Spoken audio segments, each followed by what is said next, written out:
What's up? Oh, Yeah. hold on. I gotta do that too. The owner needs to accept the request. Ooh.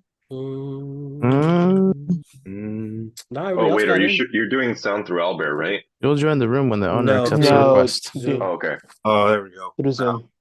Okay, cool. Yep. Okay, I'm gonna play it. I'm in.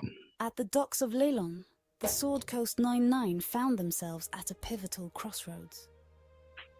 Guided Recipes? by Valdi Estipar, the knowledgeable dockmaster, they were introduced to two potential captains, each offering a distinct path across the treacherous seas. First, there was Stand in Tar, a tabaxi renowned for her boldness and unpredictability. Commanding the swift Dancing Delight, her ship was a beacon of adventure, crewed by a ragtag yet seaworthy band of 20, including 15 formidable fighters.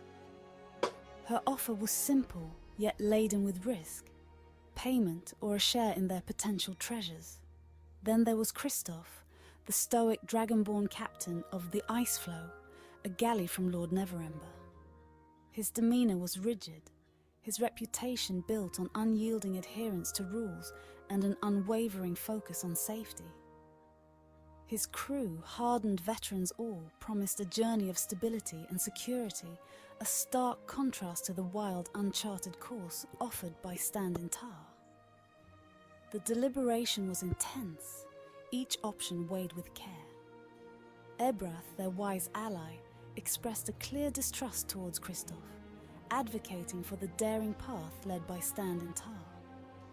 After intense negotiations, and a revelation of Tybalt's wanted poster, followed by Stand in Tar's more impressive 50,000 gold wanted poster, they struck a deal with the tabaxi captain.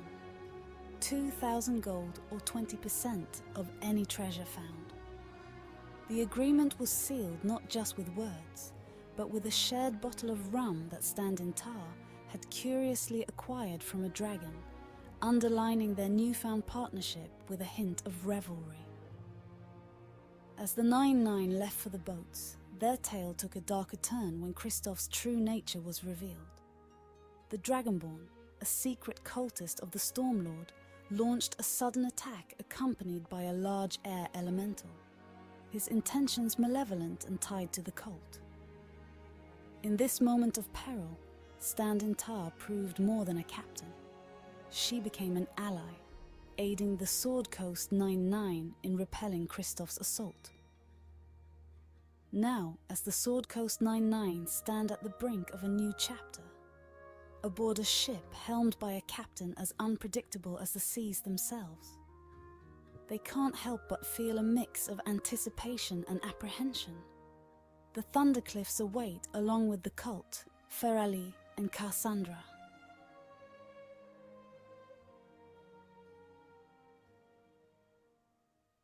At the dock. I love.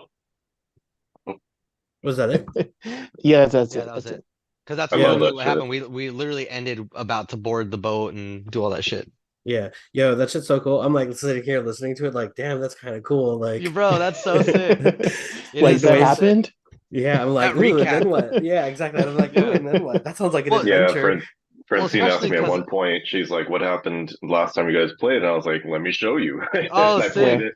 Dude, Yeah, it was you really know what we People cool. got to like do, it. Edgar, is we Yeah. got to use that like dolly thing and like create, like you were saying, like the scenes and stuff, Oh yeah, Yeah, and like put the that'd be prompts cool. into like dolly, and then just be like, that way you describe, like, you know, bro, that would be so sick yeah, Mhm. to as have like the those. like loading screen, you know. Well, then also Yeah. like we could also, if we want to, like share those on social media too. You can be like, oh yeah, this Yeah, is that could what be our like a group TikTok, you did. know, or like a Yeah, reel or whatever. yeah, that's true. We could share them Mhm. on TikTok, Mhm. I guess especially because as like YouTube has their shorts too, which is kind of cool. that's true. But It's like TikTok their has a version. more interactive use of slides because you can either do it as part of the video or have it so they do their own slide and then have you can lay the audio as the background music. Hmm. That's Yeah, pretty cool. that's cool. I don't know anything about like TikTok, but I yeah, don't know how to something. use it in that way, but I've seen them. Yeah, me neither. Like I had TikTok for like a week, and then I was like, all right, I can't do this anymore. Bro, my Um, algorithm is everything I like. It's so sick. That's like that's my YouTube, dude. Sometimes I have to browse YouTube in like incognito mode just so I can like raw Get dog new shit. YouTube, and Yeah, just like get some strange, on YouTube, and just be like, what does the regular world see? bro, straight up. Every now and then I'll get like, I don't know, I'll get because I get shit sent to me from like my sister or Brianna or something. Mhm. So like their shit is like there's a little bit of overlap, but for the most part, they're having vastly different experiences on I TikTok bet, than I am. dude. Yeah. All right. So, it's been a minute, but your boys are back with it. Um, last we were here, obviously you guys fought Kristoff, the White Dragonborn captain who was a secret spy for the cult of Talos. His ultimate motive was to capture you and um, offer you up as a sacrifice, and you guys thwarted his plans. Um, Staz and Tar came through at the end, helped out, and killed the final enemy, and then celebrated with you guys. Um, is there anything you guys want to do before we hop on the boat and sail away? Anything you guys want to like just kind of discuss and kind of recap, or Um, it's been a while, so yeah, it has. So who do we have present? It's just the three of us still, right? no, it's Tybalt, Gon, Ebrath, Vox, and Palpius. Okay, but I don't see them on here. Oh, And it was only three of us that were present last time, right? yeah, everybody's getting out of the Albert. I don't know what happened. I think I have to send Need, Palpius his yeah. because I think I have to send you guys all your tokens, right? Palpius. Send it on Albert or Yeah. What's nice is that it now saves to the cloud, so I don't need to be on the same laptop. Oh, cool. I didn't realize I did that.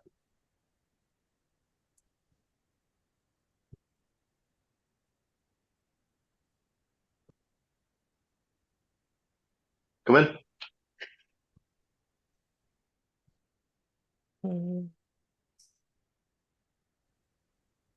Okay, Sal, I'm gonna send you your token, and then you can upload that to your Owlbear, and then you can drop it and move everything around. Because that way, I make you guys your own like you guys can move your own tokens and shit over. wait, did you send that already on the Discord? Yeah. All right, let me see if I can pull that up.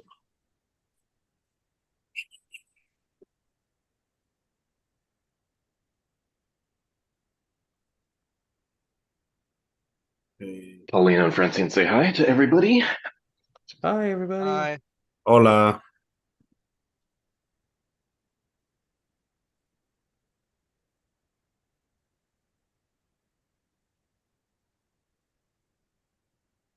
And then tell me once you get it, so I can show you how to put it into Owlbear. Okay, go. I have a random staff +1 for some reason. Leave image. Hmm. Hmm. Save this to my desktop. Okay. So I got it saved already. All right, I'm cool. on And then there. on Owlbear, you're gonna click on this like little four windows right here in the bottom right hand, Okay. and then that should open up your character menu or your different like menus. And Yep. then go click on the character tab, and then go to add, and then just drop in that file.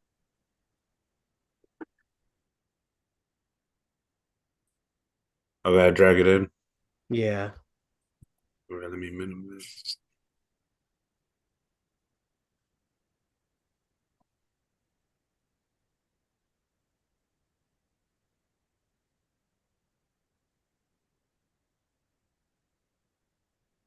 And then you should be able to just drop them onto the screen or onto the map.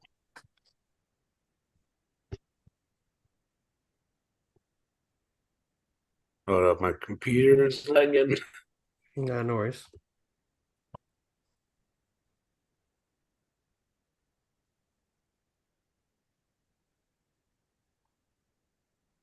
So we were pretty much all on board the boat, right? Like, are we rewinding or what's going on here? Kind of. I just wanted to make sure we cleared anything up that needed to be cleared up before we took off. Because I don't think Sal was there for that last time. Hmm. No, it was not. Mhm. Oh, that's pretty cool. What? The new owlbear. Look at that shit Oh, crazy. on the Zoom. Yeah. That is is that fucking something we sick. can do? Hmm.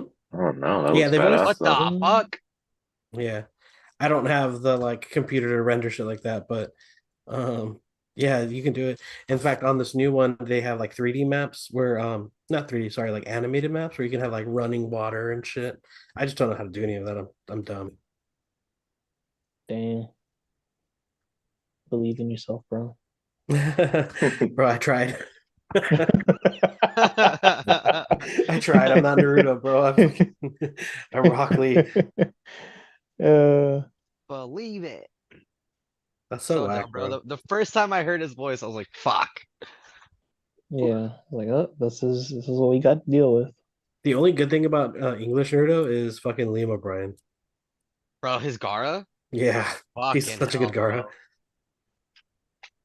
Bro, I didn't even know it was him. I think me and Edgar had this conversation. I didn't know it was him. Mhm. Yeah. Yeah, I didn't know either until I started getting into Critical Role and like I started looking up their IMDb's and I was like, what? Bro, honestly, I don't know who I like his is probably the craziest, but Laura's has got to be second.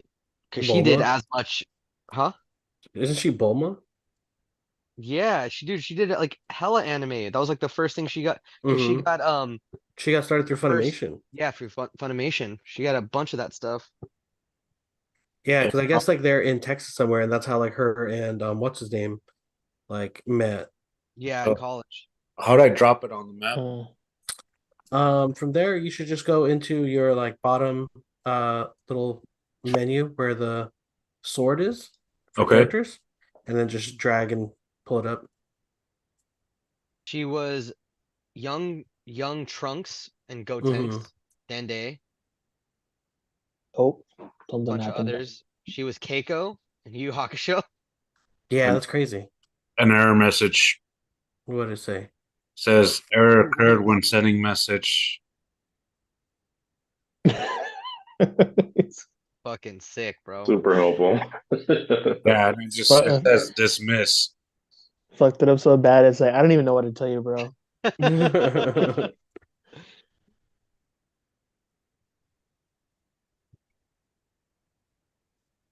Yeah, I'm not even on the map anymore. Like I can pull up the map. I'm seeing it like pop in and out Hmm. and try reloading.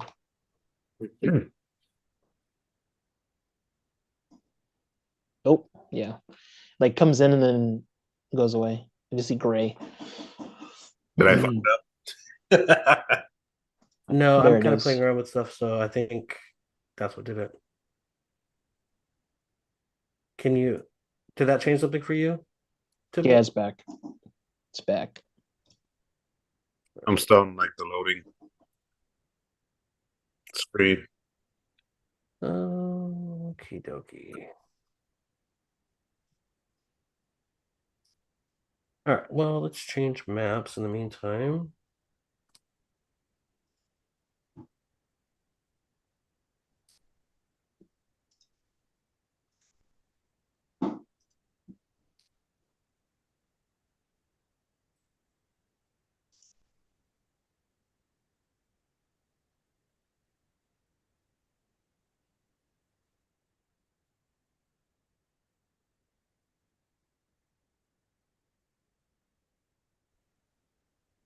That's whack. How did I?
All right. Well, you guys can drop in your tokens whenever.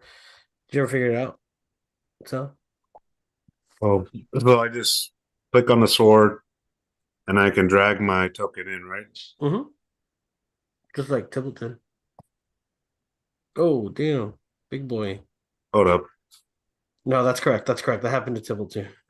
Okay, so Yeah, you just you gotta shrink resize them. it or Yeah, I'll resize cool. I'm not that small. it.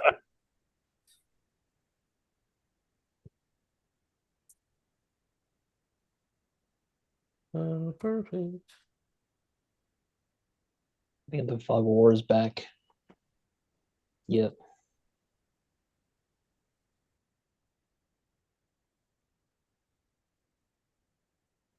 And then you guys can like assign ownership to yourselves, right? For Oh shit. Now mine's all fucked up.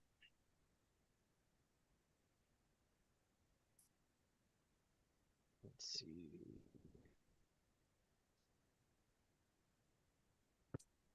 There we go. I'm good. where did you drop yourself? Oh, I didn't drop myself yet. I just want to make sure because my map wasn't even loading. Hmm. I thought I had like a cool water background for this, but I guess not. Oh, it's making me sign in again. Again and again. There's like 4 guns in here. Keep refreshing and yeah. I'm gonna kick Yeah, him my out. screen's blank. Did we get a new link or something? No. Load it. To reload it.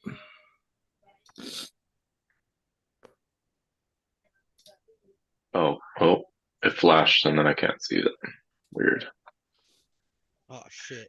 No, I can't. Fuck. What the fuck? What is going on? Oh well, you guys have to drop your token. That's why. Oh, for it to open? Yeah. All right. Let me see. You would happen to have my token, would you? Yeah, for sure. Oh, actually, I think I found it. Wait, no. Go back.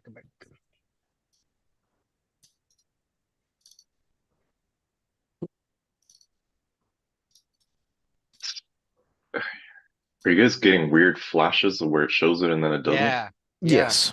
Okay. Oh, what the fuck is going on now? I dropped my token. I just don't see him now. Yeah, same either.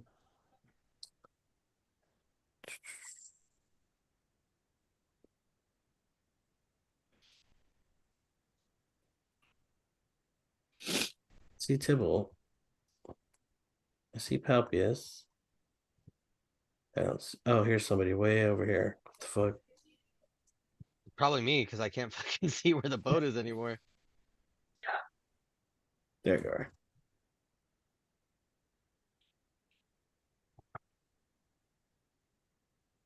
You should be fine now, Andre. No, my map's not loading. Mine's not either. Did you reload it? See if it works now. Oh, all right, cool. Oh, I see it too. So you have to sign in, drop your token, then reload. That's Man. sounds weird. It works. Fuck. Yeah, I believe you. I just It Yeah, I keeps don't think that's- disappearing on me. I don't think I that's what had it's it for meant like to. I had it for like 20 seconds and then it just disappeared. I don't know what the hell's going on here. Oh, hold up. Hold up. There are like There a we go. bunch of little tiny air breaths like all over. I thought maybe Yeah. those were It's only revealing the boat in like my circle of. yeah, that's all it should reveal. Okay, cool. That's what happened, bro. That's how you fucked us up. What do you mean? Because when we saw none of this happen until it, because we were able to see the whole boat when we first got dropped. Mm-hmm. I think you editing like the parameters of our view Yeah, maybe. jacked us up for a split. I mean, it's working now.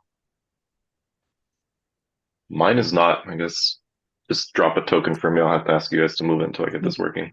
That's okay. Let's just the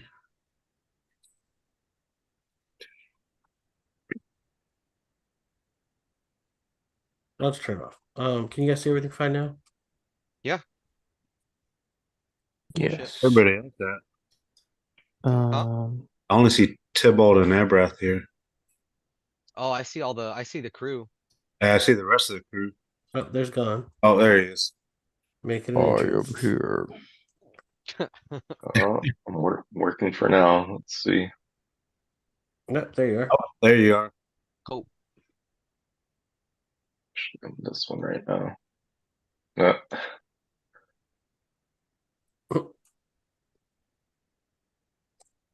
Uh, Send me that token, box. okay. I'll make you one with like the ring around the edge or whatever. Unless, I mean, I don't know. It doesn't matter to me. It's up to you. Yeah, we can do that later. Yeah, it doesn't have to be right now. But okay, cool. So, and then we're all here, right? There's Gon, Tybalt, Ebrath, Helpius. Okay, cool. Do do do do do do do do do do.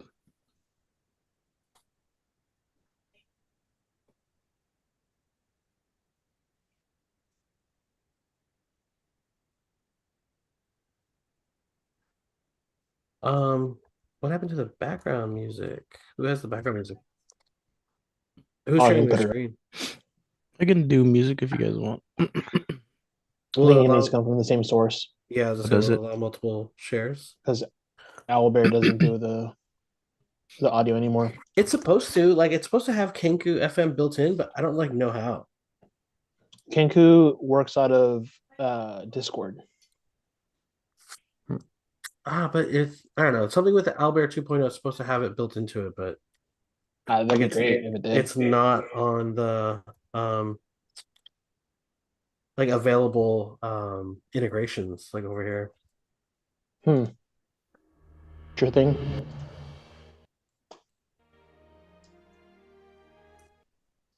Oop. How's that? Cool. A little tiny bit louder, I'd say. Okay. How's that? Just kidding. That's good for me. Yeah, that's cool. Yeah, that's fine. Okay.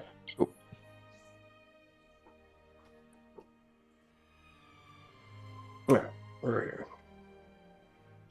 All right, guys. So as you guys set off to see you, the crew all whips into gear and is working hard to get their ropes untethered, get their sails unfurled.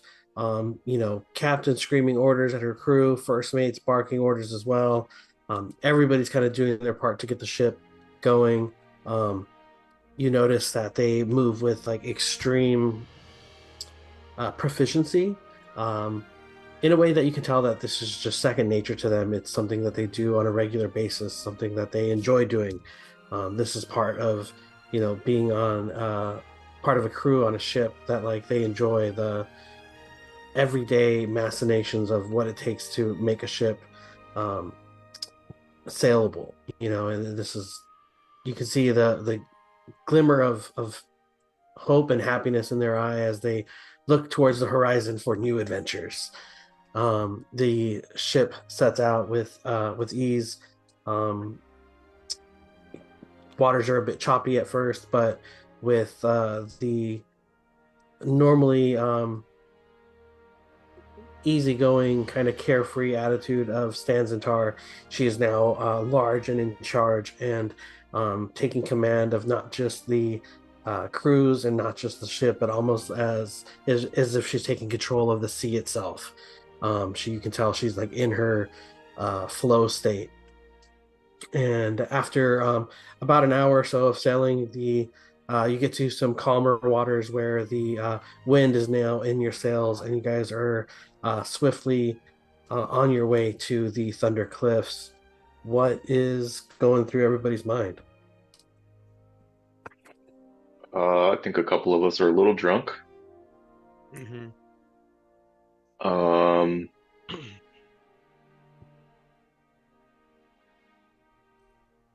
I guess the first thing, first thing Vox would do is go up to Gon. I haven't seen you in a while. Where have you been? You're muted, Julio. Um. Yes. It's been a while. I had to do some research on my family's history, and well, let's just say it was a solo endeavor. Some dark times in there. I'll get a little closer, and I'm gonna tell Gon we showed Stans and Tar our wanted posters. So she knows, but she also showed us her own wanted poster that was for a lot more gold. She's wanted for 50 grand. It was a risky move, but it's one we had to make at the time to make a deal. We worked out a deal where her crew will actually help us once we land at the Thunder Cliffs. I think their help is going to be critical. Yeah. So I'm sorry we had to show her those, but it was critical. But I did feel the need to let you know soon. That's good information to know. I'm sure you all did what you had to do.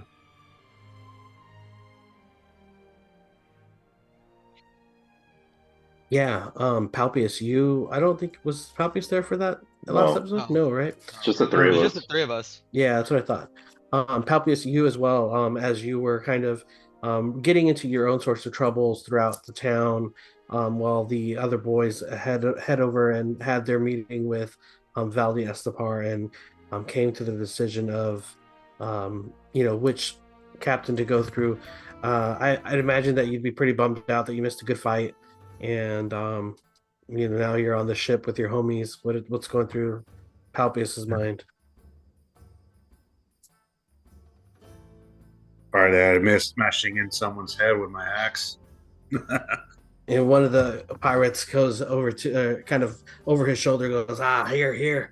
I'd love to smash a good axe in somebody's face every once in a while. I'll have like walked. I kind of just like was around. Palpius, you'll notice that Vox Aslan, Ebreth, and I don't know about Tybalt, but I'd imagine he'd be. They'd all be quite drunk at this point. Tybalt might. You can kind of decide on how much you want. I guess you guys can all decide on how drunk you want to be, but it was a good celebration after a good fight, so your characters would have had the opportunity to let loose for sure. Yeah, I think I had a bit. I think the first shot I was hesitant, but then after Stans and Tar assisted us in combat, I think I was a lot more receptive. Yeah, so I think I'm pretty good, like maybe 6 out of 10 drunk. Okay.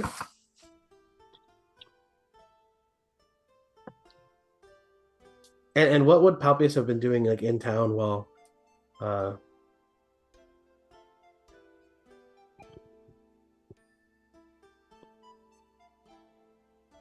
I don't know. maybe getting a drink at a bar somewhere, getting Picking into a a fight with scuffle in an somebody. alleyway? You know what? Let's just say I got in a scuffle at a bar and got thrown in jail for a couple of days. Yeah, Legit. in fact, you would have been escorted out by as you're sitting in jail, Palpius. You would have seen Sergeant Jessup, who had come over and, in a very kind of like meek way, let you know that you are free to go because your next quest is set to take off, and you're to meet your friends at the docks aboard the vessel out waiting out at sea. When you arrived, you see that Gon has now joined you as well, and the three are kind of tied off on a good one. How did the fight go, Palpius? How are you looking? Like, are you a little bit bruised up, black eye, or you just fucked them up bad? Yeah. I'd say I have a couple cuts, nothing too major. But also, it would be days later, so you would probably be fine. Yeah. I would say that since I've been in jail for a couple of days, I do reek. Oh, fuck. And you're in your zone about it, you're like, fuck yeah, like you're feeling stoked. yourself. Yeah, he's like, He's hell like yeah. sniffing his tits. He's like, hell yeah. He's like, I haven't stunk like this in a while. Feels good He's to be like, alive. I'll be like, yep, He's that's like, not my a blood. real man. Yeah. Yeah, I'll tell Palpios and say, well, it looks like you're in the perfect spot for that. And I look around at the ship and see all the crewmate, all just covered in sweat. Everybody's just like dirty and I don't know, smelly, I guess too. Let me ask God something. Gon, you come from this very regal lifestyle in your childhood. How do you carry yourself about now that you're kind of like on the road, in the trenches? Do you still maintain your cleanliness and or are you kind of like into it being like a little bit rough and not so structured? I mean, I would say within reason. I still try and keep myself clean, but Still hygienic, but yeah. That being said, I guess in this scenario, since we're gonna be at sea for a bit, sounds like Gon is gonna have to do some adapting. So I take a moment. Gon looks over at the sea, and just really think about the feeling of freedom and the prosperity. I guess I should say prosperous feeling that comes with sailing off into the vastness of the ocean, and think to myself, all right, okay, this is what it feels like, huh? This is what freedom is. And yeah, I just kind of like after like a long day of within your suit, you like take out you ease off your tie, open up a couple buttons, unbuckle your belt, something like that. Gon will just kind of ease into it, unzip a couple of buttons on his armor, kind of get into it, shuffle his hair a little bit, and yeah, just kind of like take in the feeling of like sailing on a boat. And from behind the wheel, in between yelling orders to her crew, Stan Zentar looks over and calls over to you and says, don't worry, pretty one. We have showers and baths here. You'll be just fine. You won't end up looking like that hunkin' stinking pile of trash over there. And she kind of nods at you, Palpius, and she says, that boy could use a bath. Damn. I look over at Palpius and who's the captain? Stan Zentar. She's the Stan Zentar. female Got it. female tabaxi. She's a tall, Khajiit, lithe. Yeah, basically, she has a very white fur kind of color scheme, almost like the like big fluffy like fancy cats. Mm-hmm. Like the Maine Coons. Yeah. Virgins. Bro, it's 2023. You can't say that anymore. Bro, it's literally a breed of giant cat. I know. Yeah, okay. And I'll say, yeah, I make sure I don't skip my showers, otherwise I'm not sure if it's gonna be Palpius or myself that I smell in a few days.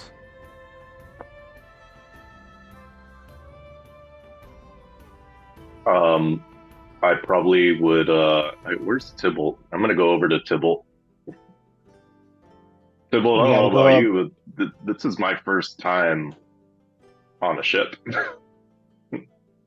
And I think as we start to like, and now that we're starting to get a little bit further from land, now I'm like really feeling out of my zone. Are you damn, this is something I've never thought about.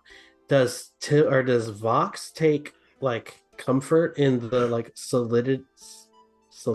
Yeah, a bird. Solid, like feeling absolutely. of ground beneath you. So to have nothing underneath you, I feel like maybe you're kind of freaked out a bit. That's exactly what I'm getting at. So my comfort zone is like with the earth, with the dirt, like being one with, the ground. Being grounded, yeah. Yeah, and now it's like I've never been this far from land before. So, yeah, I'm like, what about you, Tybalt? Like, have you been through this before? I'm up on the crow's nest, just Oh, you are? I guess yeah. I'm kind of yelling then. You know what? That tracks because I'm pretty drunk, so I'd probably just be trying to talk to him anyway. Hey, Tybalt, I'm kind of freaking out.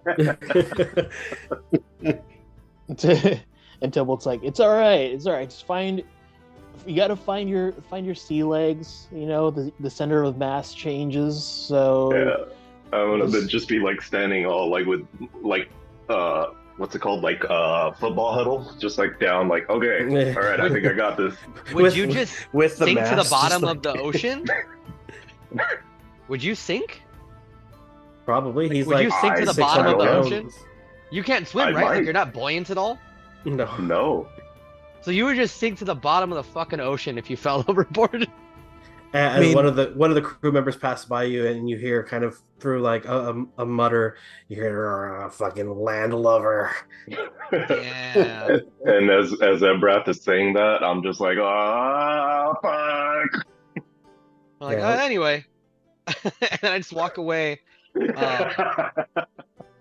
Because like I just said it like offhandedly, like, oh shit, that's crazy, man. You probably just would sink to the bottom of the fucking ocean. Anyway, and then I'm going to like go check out the cannons and stuff. I want to like check them and see if there's anything I can do to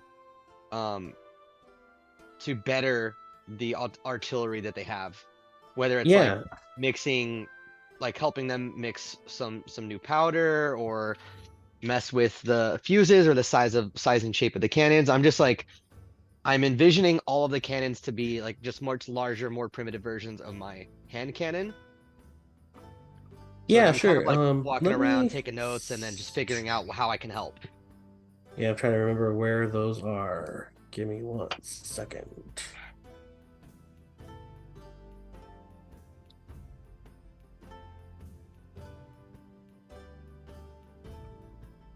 It's not there.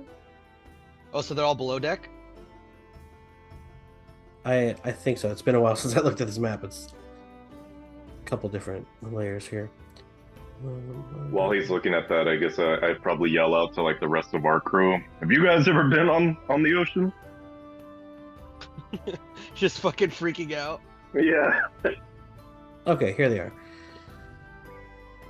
Can you see this map? Yeah. Yeah. All right. God damn. Your step. Fucking hell yeah. Yeah. So, as you're walking around, kind of inspecting them, you hear the voice of a gruff pirate, and he says, "Hey, Shuby, away from the cannons."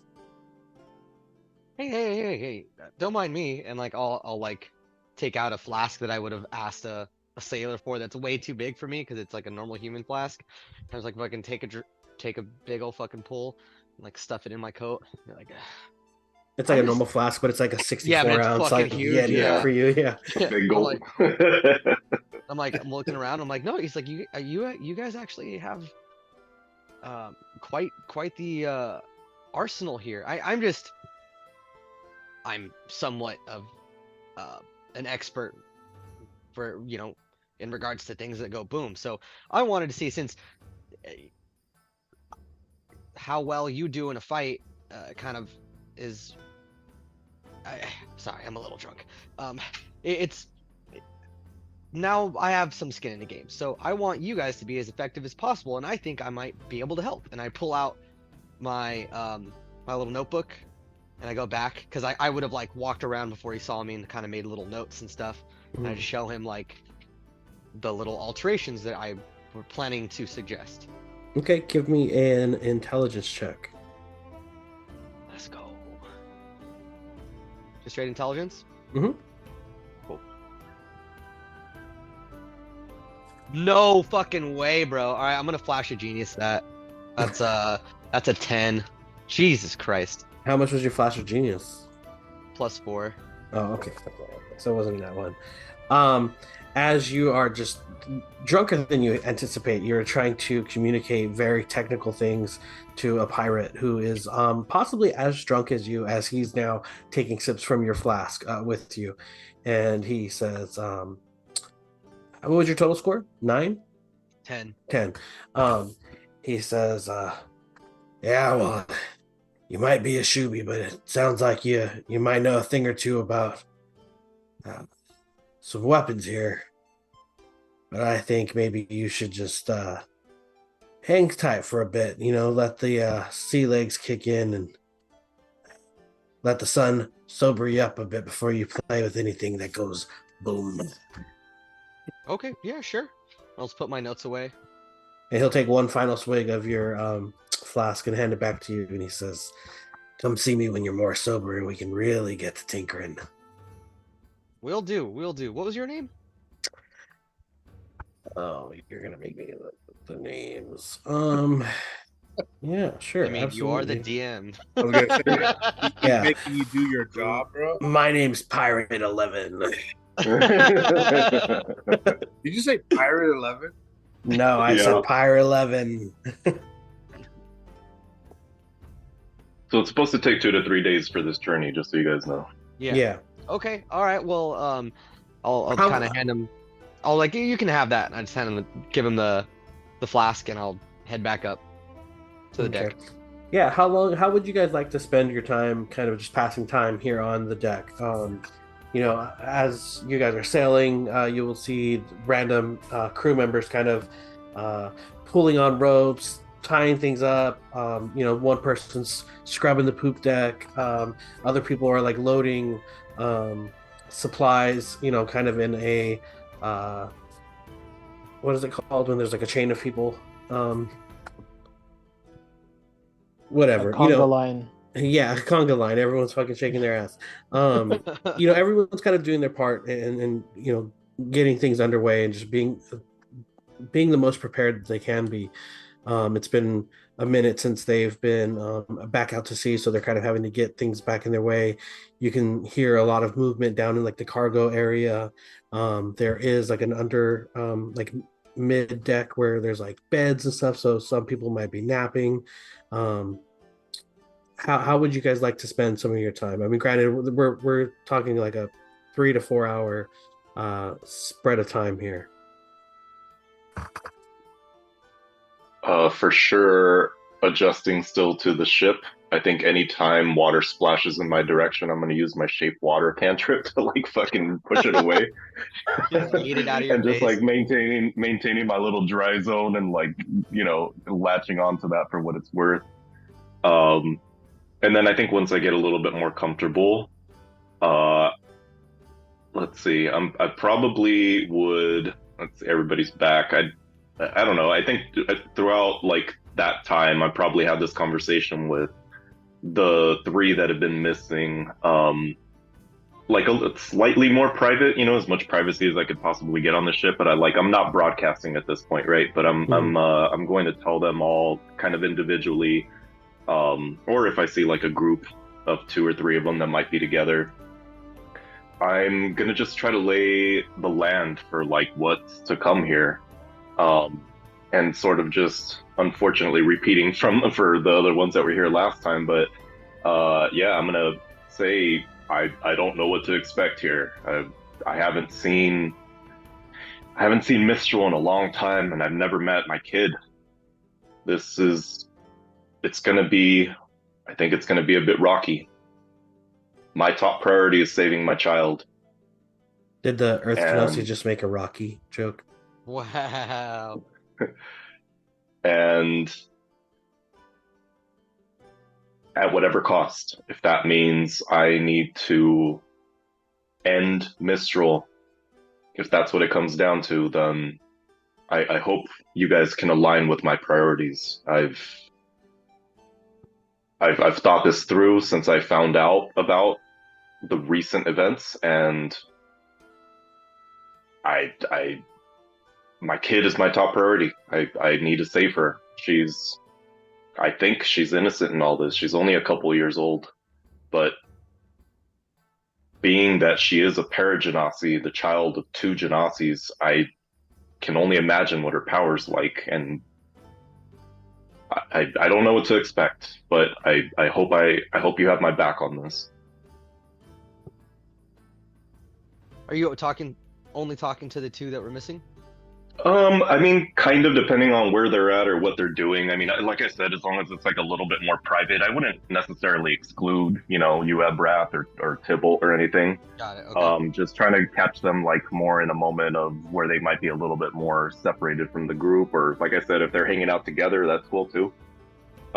Just trying to get that message across to those who weren't there. And if you happen to be there, Ebrath, you can certainly chime in. Cool. Okay. Um, And I will say that being on a ship with this many people, it might be a little bit hard to find like privacy, Yeah, but yeah, you would still be like with the loudness of the boat and the loudness of the roaring waters, masking your conversations to be a little bit harder to hear isn't so hard. yeah. No, and it's not that I'm like super being super secretive about it. I just Mhm. don't want to like be yelling out to the entire crew. Yeah, it makes sense. At least not at this point.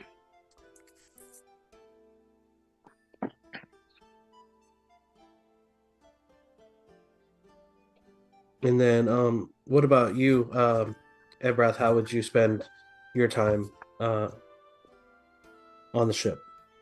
I am gonna be kind of like what we had talked about. I'm gonna be soon the moment I sober up, I'm going back down below deck and um helping out whoever their master at arms is, trying to implement some of the notes that I had, make their cannons a little more efficient, as powerful as possible within reason with what resources I have. Yeah, I would say let's see here. Um give me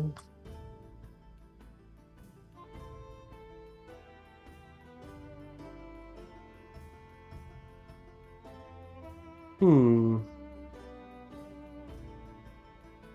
what is your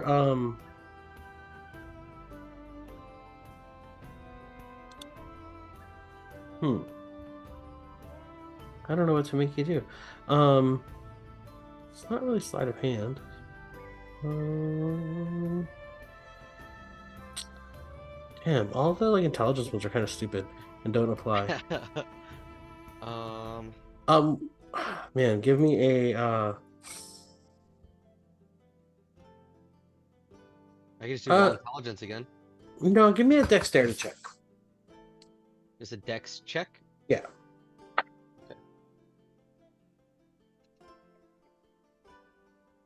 And that is an 18. Okay, I'll say that, not having complete like resources to like upgrade things necessarily, I think that you would be able to like use your intelligence to overlook a lot of the cannons and things like that to see where some of them might be like rougher for wear and able to like kind of get them more up to shape, some of the ones that are Got it. more dinged up and stuff like that too, so that they perform a little bit more proficiently. And several of the crew members would be very interested in your work and helping you, especially the Pirate 11 that you spoke to earlier. He would kind of be Higher 11. working alongside you and just you know kind of impressed by your knowledge of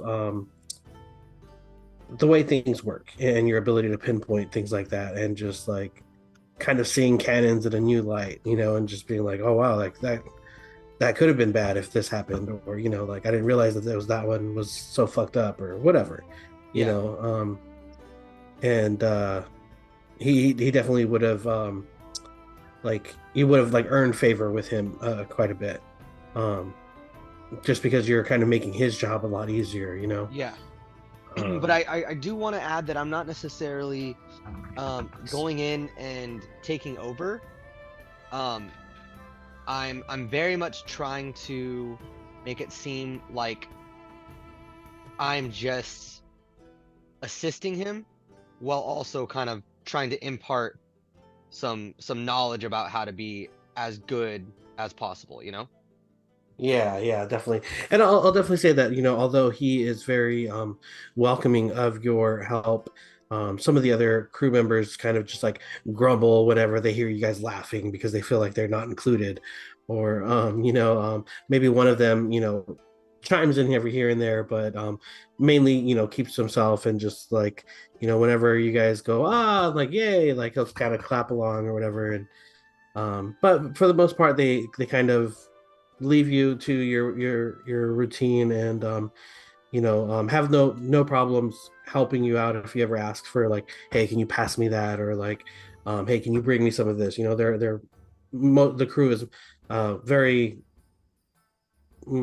cooperative in that way, where Okay. they're maybe they don't like the idea of like somebody else telling them what to do. They also recognize that you're just excited about what you're doing, and not meaning to be like commanding in the sense, like, Yeah. and they recognize that. Cool. Some of them still might grumble at having to like do something for somebody else that they don't want to do, but they're they do cooperate and help out. So How about you, Tybalt? How would Tybalt spend his time about the ship? I think he would have seen that Vox was having a difficult time, and would have asked him a few questions like, what language did you and Mistral speak in when you communicated with each other? Ooh. That's a good question. Let me pick one here. Is there a Genasi language? No, huh? There's not, but I have some that are probably a little more unusual. So the problem with Genasi is there's not really usually like a common past or history. I'd have to say common. I want to say something else, but it doesn't make sense. Well, let's see. A couple languages here.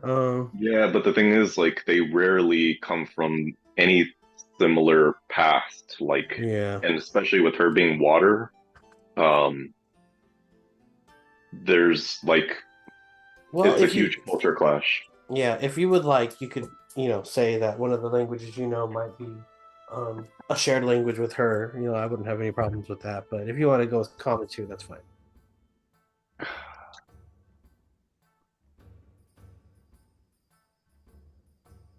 All right.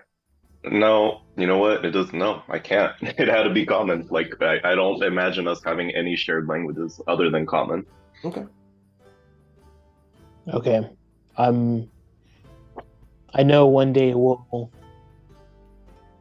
be face to face with Mistral, and when that time comes, I want to make sure that she knows that we do not seek to harm her if she doesn't want to harm us. So whatever language is native to her, that's what I'll use. What about, would you know your daughter what language Mr. would want to teach her that's part of her background or your background?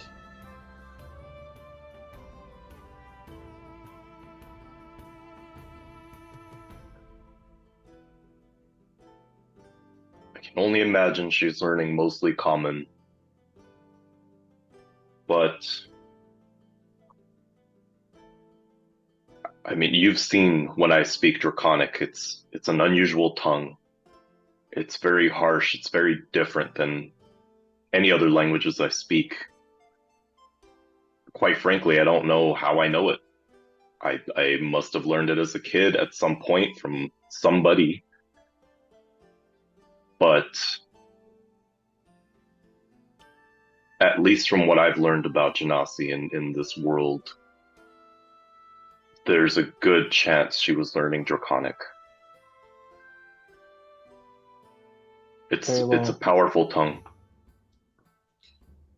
There may be more with Draconic that I may be aligned to as well, and I'll pull my cloak aside and reveal the dragon tattoo that I have, and say, if there are any initial words that you can teach me in Draconic, I'll be a faithful student.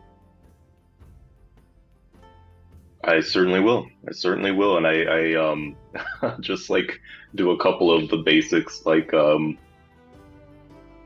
here, hello, there, like very sort of basic words, but every time I say them, it's like it's like barking, like this.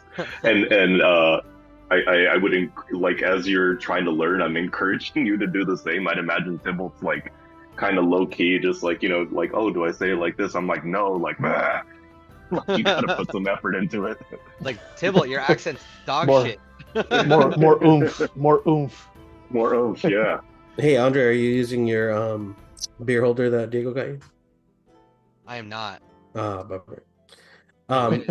Hey, Tybalt and Vox, both of you give me a intelligence check.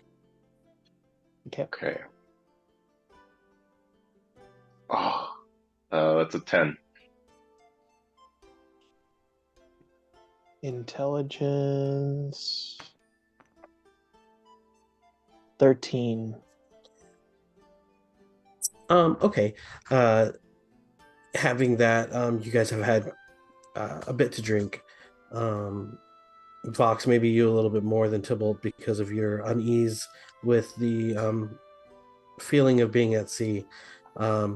It's a little bit harder for you to like communicate how to properly explain Draconic in a very basic way. You know, the way you're trying to explain the grammar, the way the sentence structure would be, in a way that's very different than what it would be in common, and you're a little bit out of sorts, and so you're not quite able to convey it just enough for Tybalt to really grasp. He's kind of has he thinks he understands, but you're not doing the best job of explaining it. So I think if this is something that you guys want to like give time to, you can always attempt to do so like after your next long rest or something, and try to see if you can grasp the language a bit better next time.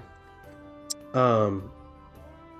Tybalt, I will say that you notice that every once in a while there is a crew member that kind of is within your vicinity that will kind of hang around a bit longer than you think it would normally take for them to complete their task.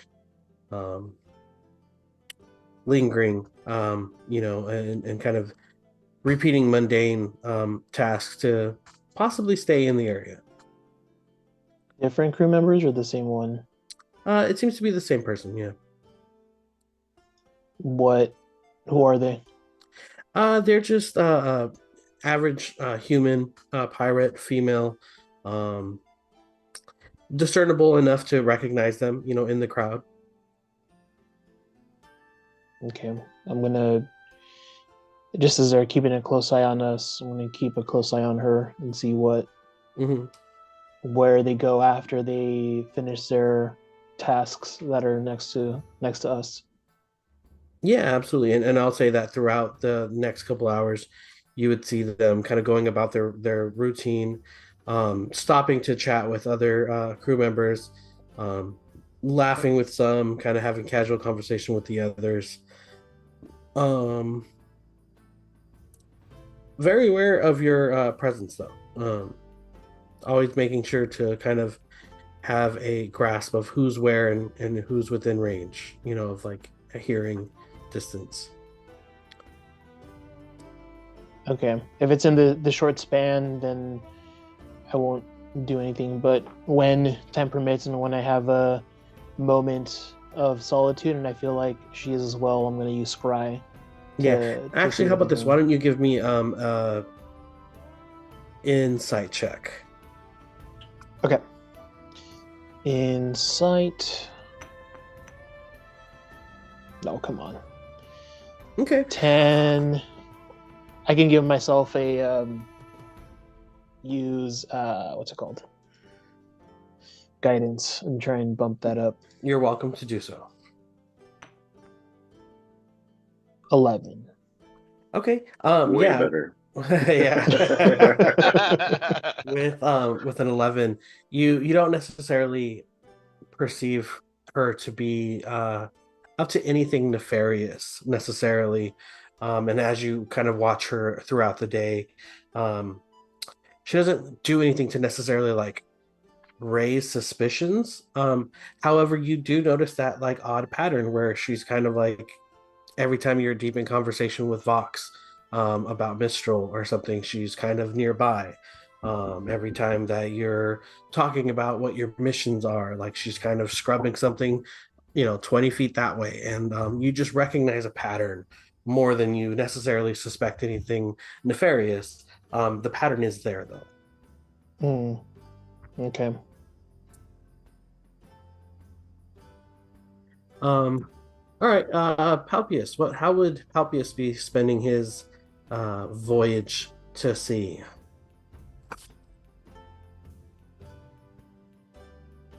Taking a nap.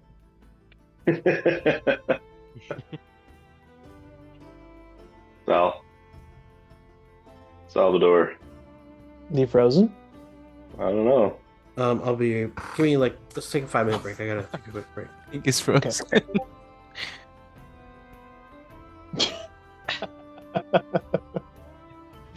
Take a 5. He's just praying. Eyes down, bro.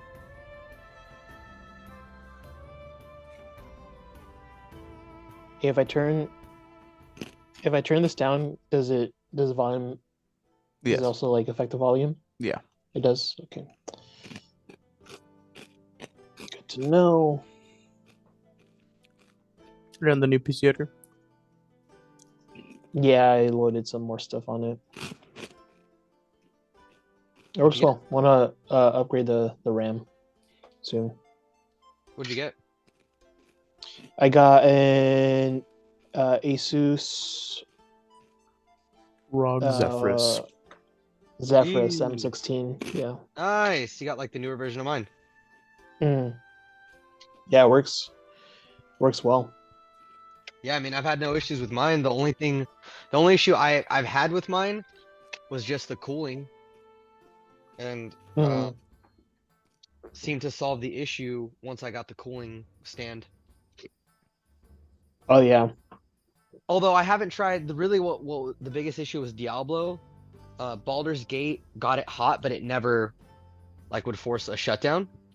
So I don't know. I mean, it seems to, have fixed it. I haven't had any issues with it.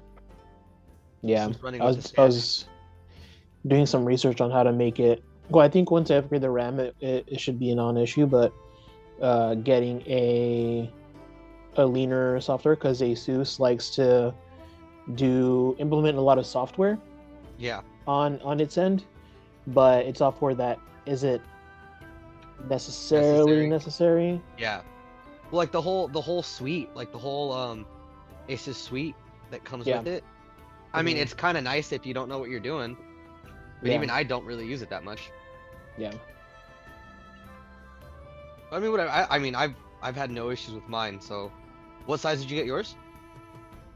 16-inch screen. Nice. Yeah. And now, but it's like it's a nicer screen than my actual monitor. Yeah. And I'm like, oh, I gotta get a new monitor now. Yeah. That's the only thing was that I forget how good the screen on my laptop is, and then when I actually use it, I'm like, oh shit. Yeah. But I mean, my monitor isn't bad. Excuse me. The one thing about my monitor that is the only thing that's lacking is like the brightness. Like the natural brightness is much darker than my monitor, so that's kind of the only thing Gotcha. where my monitor wins. But Yeah. Hey, what happened with Cell? Did he glitch out or what? He was frozen. yeah, Yeah, he's trying to he get back froze. in. He's trying to get back. Okay. I'm trying these Cork seltzers. It's a raspberry rocket pop flavored, pretty fire. Nice. I've tried a few different brands that try to do this flavor. This is the best one. The fucking Ashland ones are trash. I mean, they're Yeah. not trash, but they just don't taste like it. Like they taste like a regular ass fucking seltzer, you know? Mhm. These actually taste pretty close to that. I mean, obviously not as sweet as like the ice cream, but pretty good.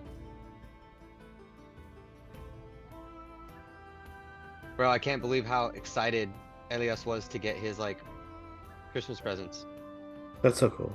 Bro, it's like the first year he's been like sentient enough to care, you know? Yeah. Mhm. Last year he was a little blob. Like he didn't give a fuck. There he is.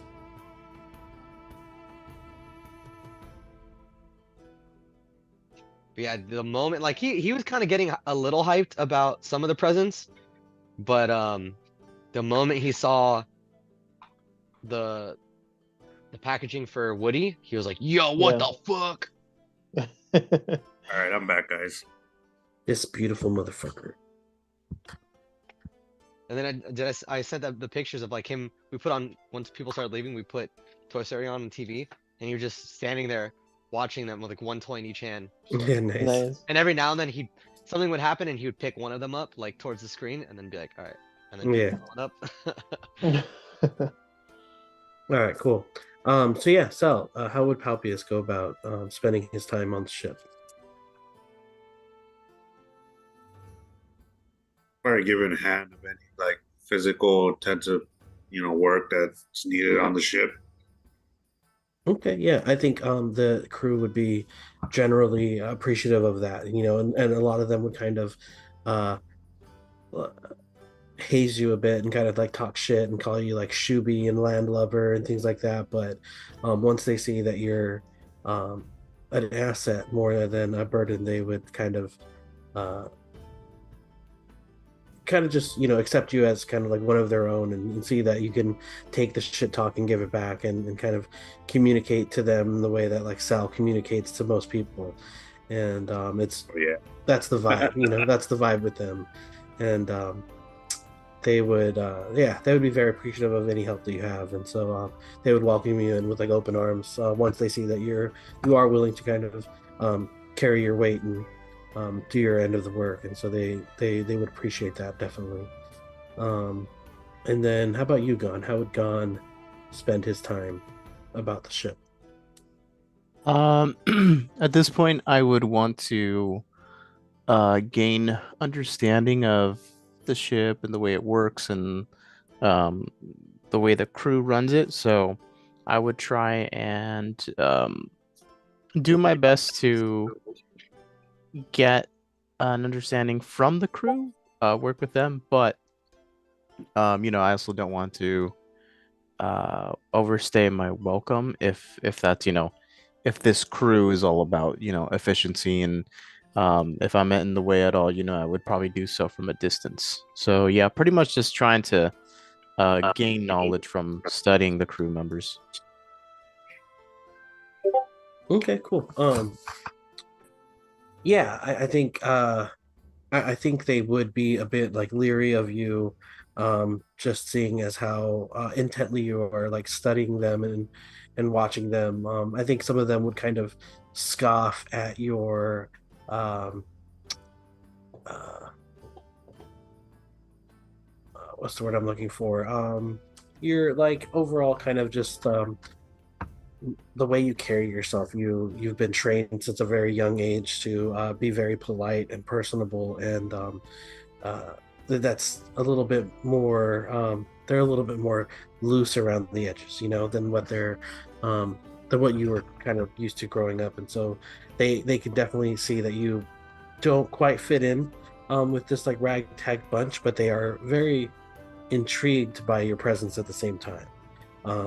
They recognize that although you don't fit in necessarily, you are willingly putting yourself like here and are actively participating in everything that's going on. And so they're kind of more just intrigued and just kind of watching you and just kind of studying you back. You're definitely not somebody that they are used to like brushing or rubbing elbows with, and uh, they're interested to see where this goes, kind of deal.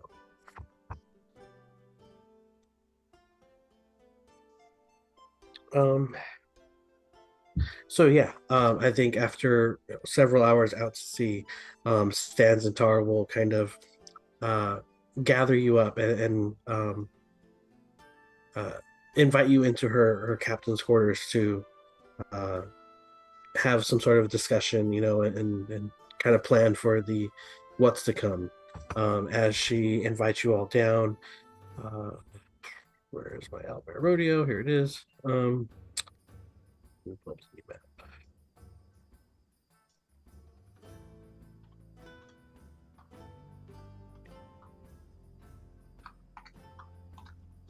There it is. She welcomes you into her captain's quarters. You see that she has um, quite a large bed for herself, a working table, like a dining table of her own with her own stove and everything. Some of her personal belongings are, stacked away. Much nicer part of the ship than the top or like mid decks that you guys have seen. Much nicer quarters than where the crew sleeps, but not, nothing crazy. It's she has a very large space to herself, but it's also she's the captain of the ship.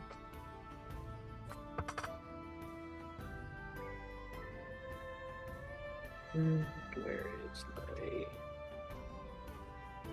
steps of tar?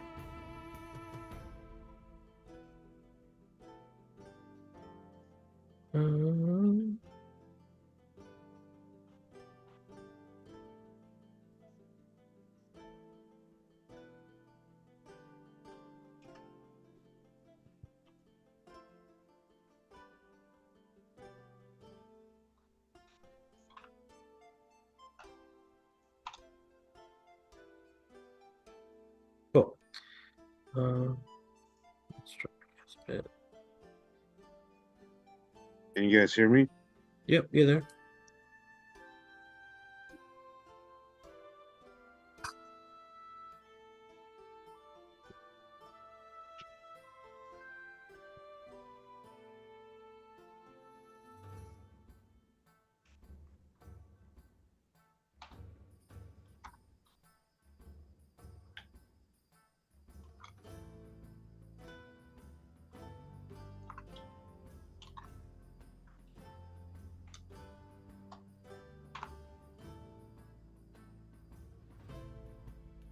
Is Dave back?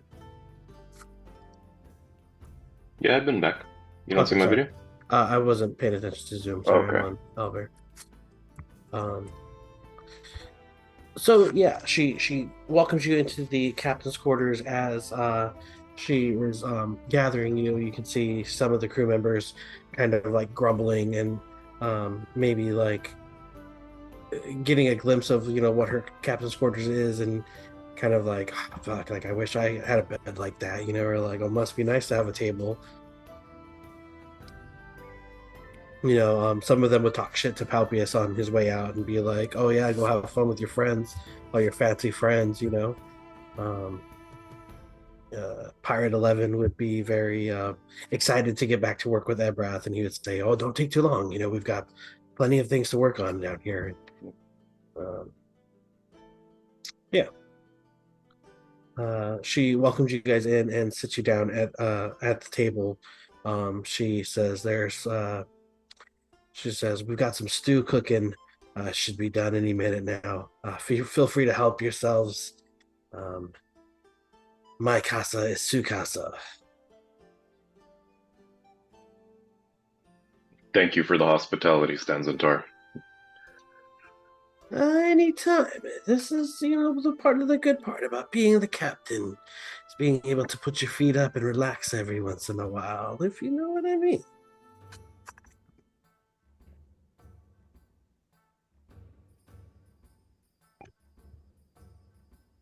Yeah, thank you so much.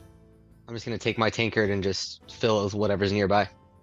Yeah, she has plenty of alcoholic drinks, casks of rum, wine, regular ale. She has lots of cured meats available, nuts, kind of just finger type foods. And there is like a large pot of stew brewing on the stove. Every once in a while, a crew member will come in and kind of take a sip of it and kind of stir it up. maybe add some salt, and and you can tell that they're kind of the like kitchen staff of sorts as they're kind of preparing your drinks on the table, yeah, different um, like edible, like finger foods, and then she says, "Soup will be done in just a few minutes, ma'am."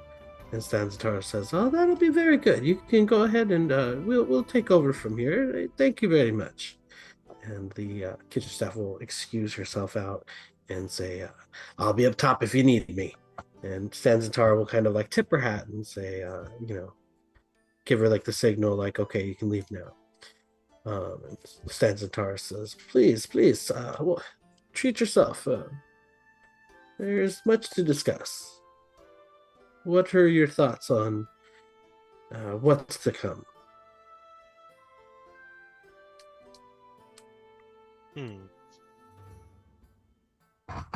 Well, I know we're gonna be in for a fight. Whether or not we encounter resistance before we get to the Thunder Bluffs, or not until we arrive, remains to be seen. But I think once the cult is made aware of our handiwork at the docks, we should prepare to be intercepted. She says, "Yes, we've had quite a few run-ins with the cult ourselves. We're well aware of their movements along the coast. I must admit, one of my selfish reasons for taking this job is because the cult has had quite a strong hold on the coast as of late, and makes it a little bit more difficult for a person like me to maintain the type of business that I maintain. So this is, killing two birds with one stone in one way, you might say. I'm helping you put some coin in my pocket and gets my crew paid and fed, but helping you also makes my opportunities a little bit more available."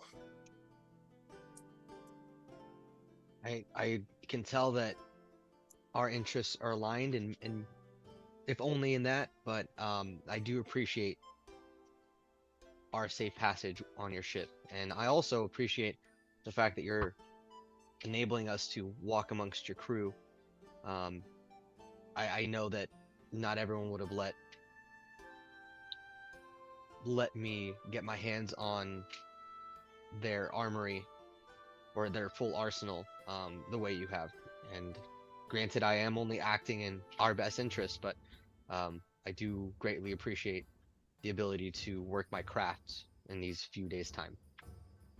And she says, the Danzig Delight has seen its fair share of scraps, and although we always get out okay, she's taken quite the licking here and there, and not the good kind, if you know what I'm saying. I appreciate your assistance with this. I know Pirates 11 is very, very into his work, and to see him filled with so much excitement, it's been quite some time. I must thank you. You really set that man's spark aflame, and it's great. He's been very conducive to what I have to say to him. I can tell he runs a tight ship amongst those crew members directly beneath him, but they seem to genuinely respect him, and for him to take what I have to say into account so readily is definitely a boon to how you man your ship. You say boon, I say boom. If there's one thing that man is good at, it is blowing things up. And that's why I keep him down here with the cannons, and Steve does a great job. Steve? Yes, I apologize. Pirate 11. He has a weird nickname for himself, but he's just Steve. Oh, okay. But anyway, yeah, quite odd. He fits in great here. Honestly, man after my own heart. I mean, he may not have the scientific know-how, but he definitely knows his way around an explosion. Yeah, I definitely think you two go hand in hand. With a name like Abrath, I wouldn't be quite surprised if your name was just like Doug. Yeah, yeah. It's um I've been told I look like a Doug, coincidentally. It's crazy. Yeah, Crazy you say that. you have a funny way about you, Doug. I just fucking here, man. Just fucking She'll raise a glass chug. to you and take a big gulp. She'll wipe the froth from her mouth, and she'll say, one area of concern that I do have is I need you to understand. Uh, you're asking a lot of my crew to endanger themselves and by jumping into battle with you. Now the crew of the Dancing Delight is keen on battle, but they were quite aware of this cult that you've been dealing with, and some of them are excited to get some of their licks back. Some of the other, might not want to be so keen on jumping into battle. Is for people they just met. Pirate's life is it's a hard life, and we take time to let our guard down and let new people in. So please be a little bit understanding if they don't seem so friendly right away.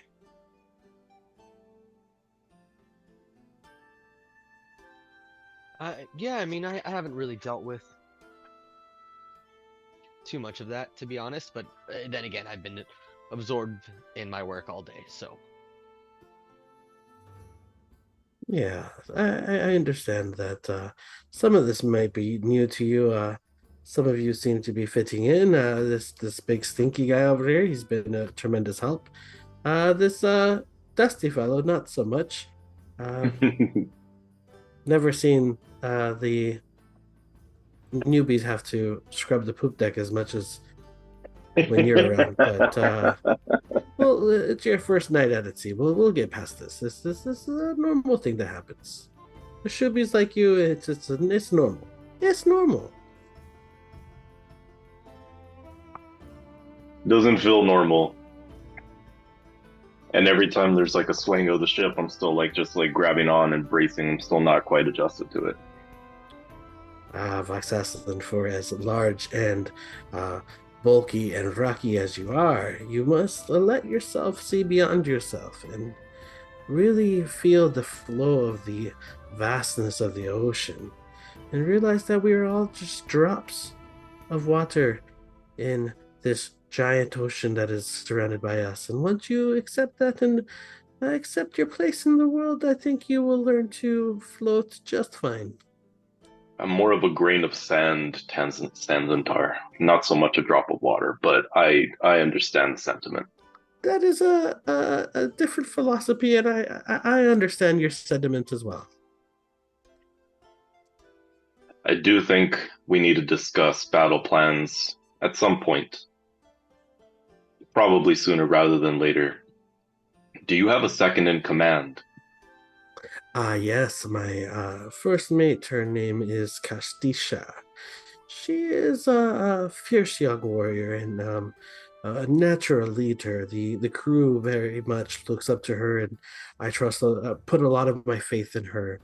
She is in charge when I'm not around, and she always has the best interests of the crew in mind, and therefore. She is the one who I will be tasking with organizing the rest of the crew for this mission. What is it that you had in mind? Well, I think we just need to determine ahead of time what happens if something, not that it's going to, if something happens to you. We need some order before we have a power struggle or somebody trying to have a mutiny, for lack of a better term. I just think we want to have a clear chain of command and have the crew on board and ensure that everyone's on the same page.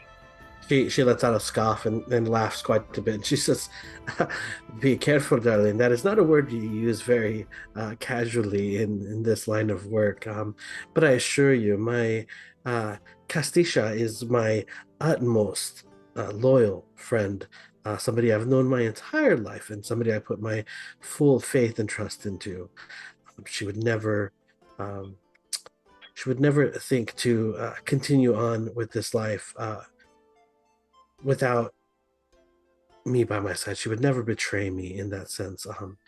I there many a times have I saved Castisha from death itself, and many a times she has saved me. Um, Despite my social proclivities, she always manages to pull things together and get me into sorts when I need to be sorted out. Um, she will be there 100%. I look forward to it. I certainly want to meet her before we disembark. I agree. If you'd like, I can have her join us now. That would be excellent.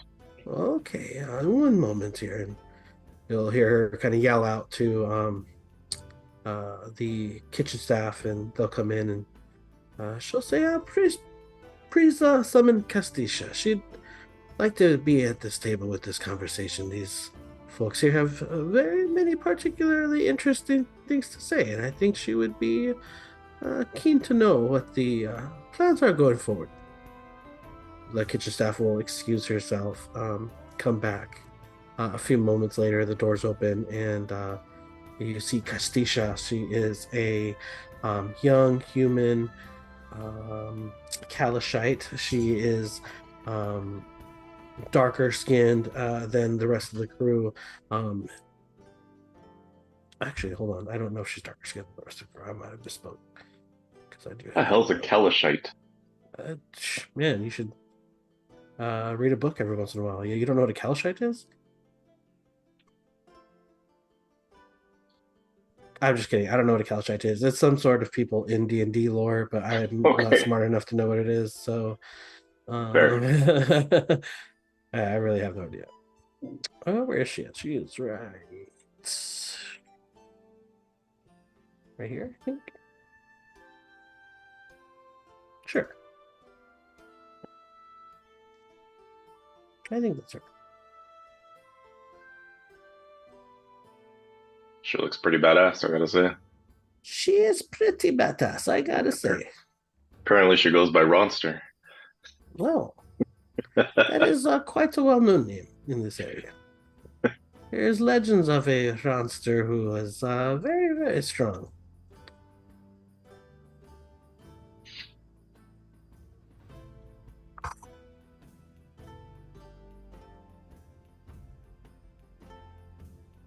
Is she the one that's been hanging around?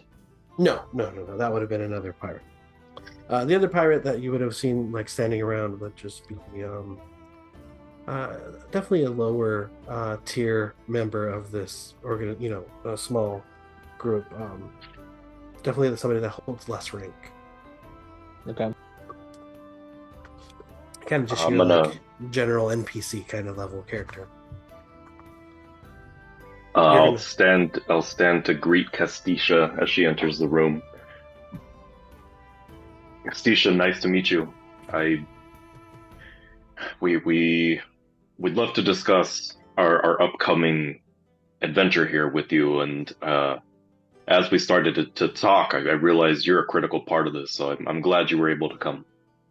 Castisha kind of nods at you curtly and regards the rest of you, and she says, thank you for inviting me into your conversation. This is definitely something that I think would be important to be a part of.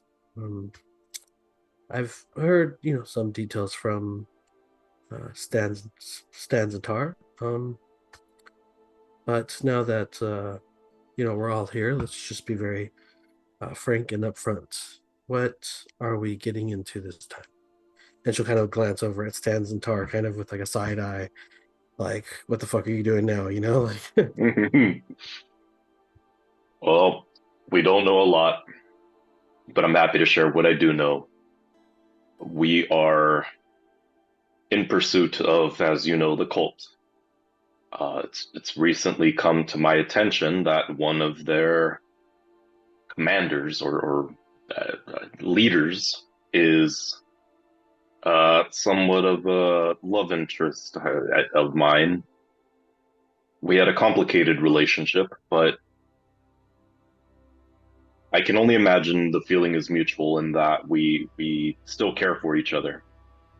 and she'll cut you Uh, off there and she'll say, um, Vox Aslan, I appreciate your uh, context here, but I must say, putting me and the crew in danger for some rom-com lovers drama is not something that I'm very interested in. What's the real catch? If this is just about some long lost love, you could have hired any other ship. Why us? why you? So our ultimate goal is to protect the town and the world from the cult. We are in pursuit of two very powerful magic users that we need to prevent from destroying not only the Sword Coast, but beyond. And I need you to understand that we are up against a very difficult fight with very powerful magic. And I would like to know what you offer in terms of battle prowess and in terms of commanding a crew. What are your specialties? What is your style? Are you sneaky and go in and try to get away with things, or are you an upfront fighter? Do you stand on the back line and maybe command from there? How do you lead? And she says, the crew of the Dance Delight is very uh, proficient in what we do. We work as a unit and we have been through many battles together. Um, some are more pretty than the others, but I assure you that as a unit, we are very proficient and merciless and know exactly when to strike. Some members might be more agile than the others, some might be bigger and stronger. Everybody has their place in the battle plan, and this is something that we do not shy away from. Uh, I've battled with this cult several times. They are uh,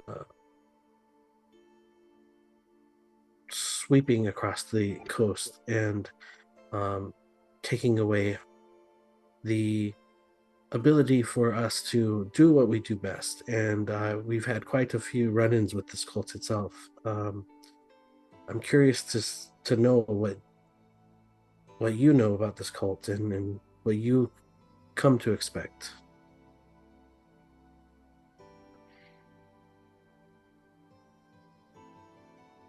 We know for certain we're up against a very powerful a powerful water sorcerer. I I've never seen that part of her. I don't know what to tell you. She says, you refer to the one they call Mistral. I Sorry. Let me correct myself. Um, you refer to the one that they call Fairlie. yes.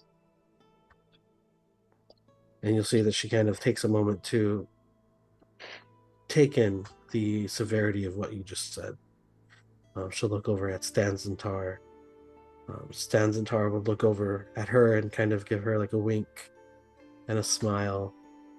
And she'll take a swig from her mug and she'll say, you see, Castisha, I told you this would be something very interesting.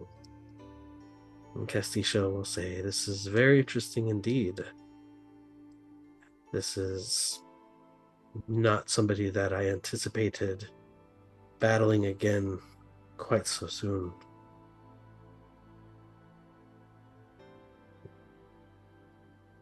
When's the last time you fought? About a month ago. She, Shit, bro. That's pretty recent. as I said, this is somebody that we are very aware of. She is very aware of us. This cult of hers has been shutting down all of our hideouts, all of our ports where we could get away from the law of Neverwinter, where we could hide away for quite some time. They are uh, snuffing out the opportunities that pirates like us utilize and are gaining a grasp on the sea that nobody has the right to have a grasp of. The sea is not something that is dominatable. This is something that you address with respect and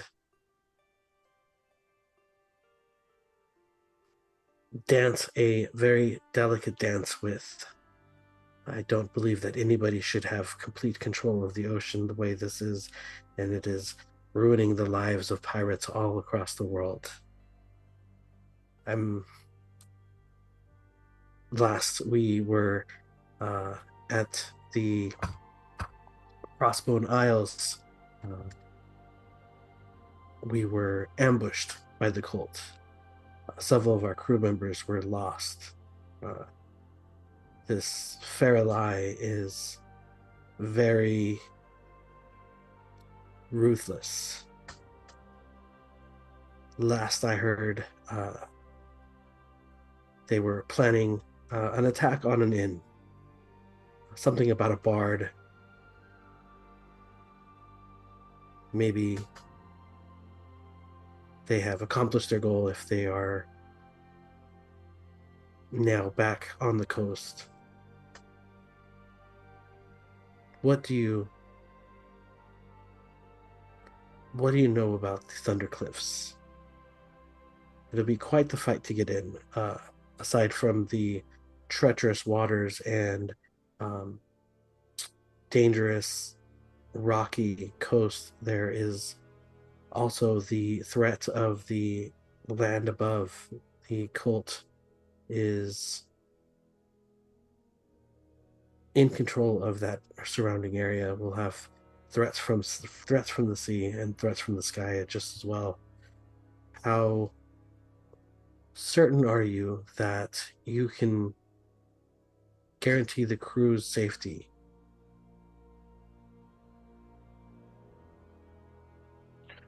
Being that you know more about the area and our common foe than I do, I think that's a question for you. We hired you to do a job. You've literally My spoken to question every is, part of I know of this. you say that you're ready to battle this cult, but are you capable of such a task? I don't know how strong you think you are, but I know how strong Faralai is, and she is not somebody that I would willingly put myself in the line of fire against if I have the choice. It sounds like you don't have a choice. How Sounds like you don't certain have are a you? choice. All I can tell you is we haven't been stopped so far. We've defeated a lot of this cult, and we're not planning on stopping anytime soon. And she looks around and she says, "It seems like you guys are capable fighters. I need to know that I can put my trust in you, put my men's trust in you, to be there for them when the time comes, and that you were not just seeing them as tools to use in order to get your ex-girlfriend back. That's not something I have any interest in." I don't think you have a choice. It's not about me getting my girlfriend back. It's about stopping the threat. And I know you realize that just as much as I do.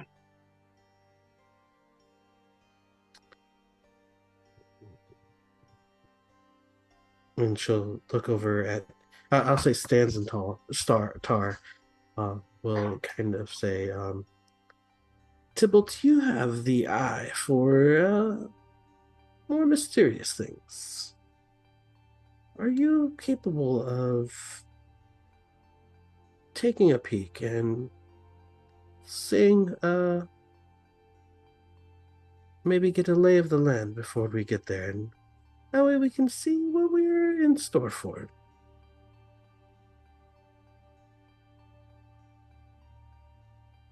I can, if those we've met before are there and in the area, so we can scope it out.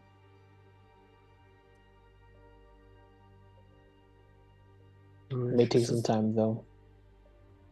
Well, we still have a few days until we get there. I think we have plenty of time to plan and strategize. In the meantime, I think let's just find common ground and let's have some put our food in our bellies and some uh, alcohol in our cups, and let's enjoy the night.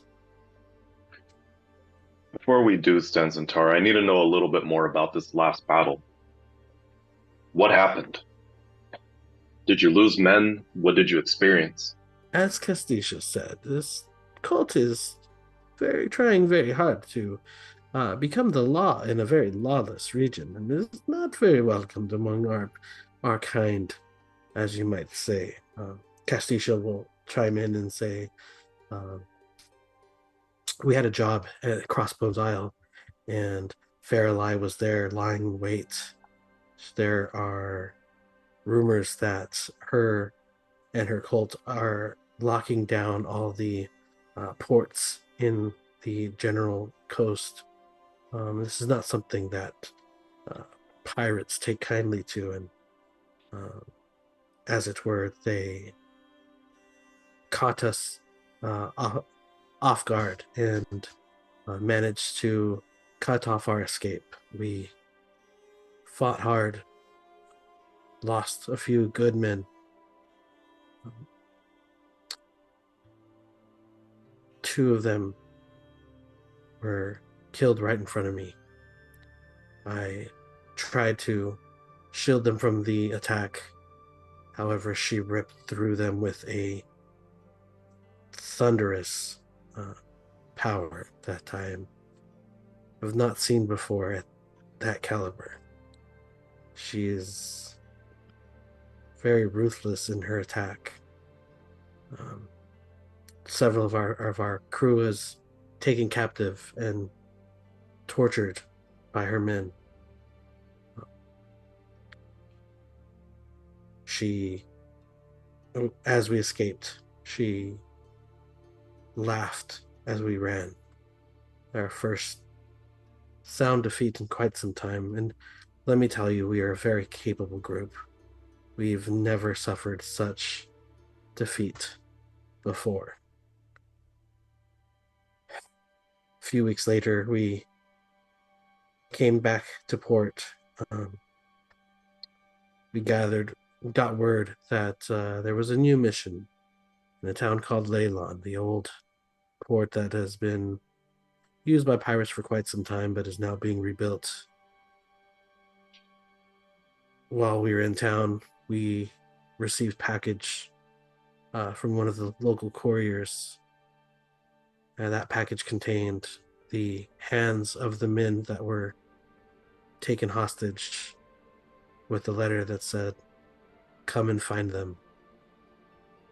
And it was signed Fairlie.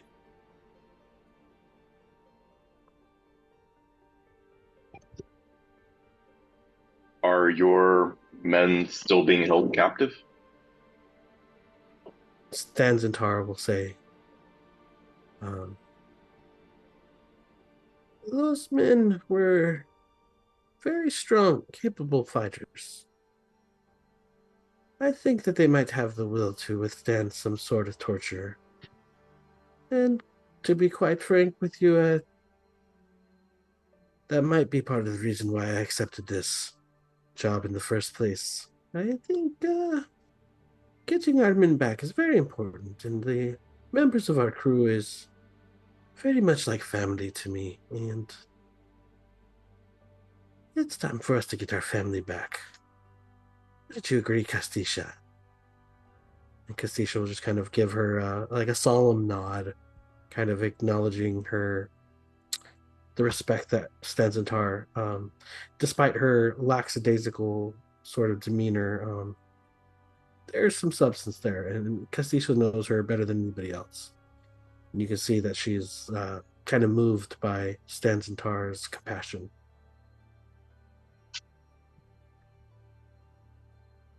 How many men are we talking about? 4 or 5 men were taken from us.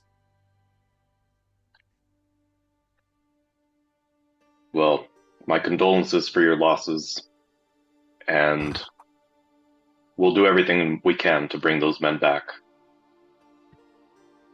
Of course, with our own priorities. My child is of utmost importance to me, and nothing is going to get in my way for that.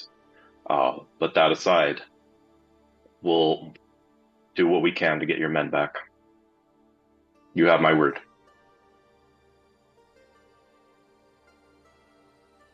Castisha says, children are the future of this world. And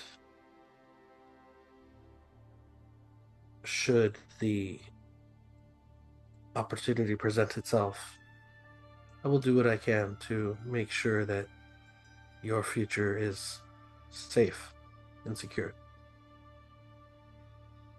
It's a fair trade. Cheers to that. And I'll give a little toast there. And she'll cheers and kind of down her drink in one gulp and kind of slam it down on the table as she lets out a heavy, deep breath. And we'll kind of look around the table and see what anybody else has to say. I'll even say that, yeah, Castisha, kind of addresses the table and says, what about the rest of you? What's in it for you? I need to know that all of us has something at stake here, because Fairlie is not somebody who is to be taken lightly, and to be able to go into battle alongside strangers, I need to know that it means something to you. Because if you're just in it for the fun, then I don't think you know what you're in store for.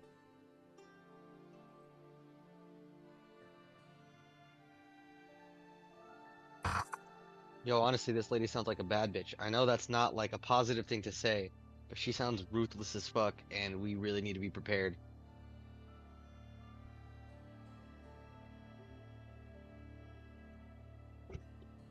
That's all I'm saying. Who? What? Who sounds like a bad bitch? Fucking Fox's old lady. Oh, dude, I love bad bitches. She sounds like a fucking problem. I I was love gonna bad say bitches. like That's my fucking problem. bad.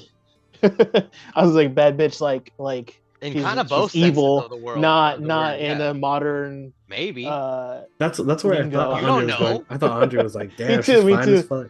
Honestly, like I kind of Castisha or mean it. something was I kind of mean it in both ways, because like I both mean, ways.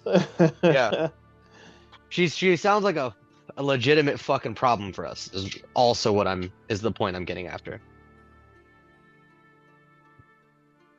Like, I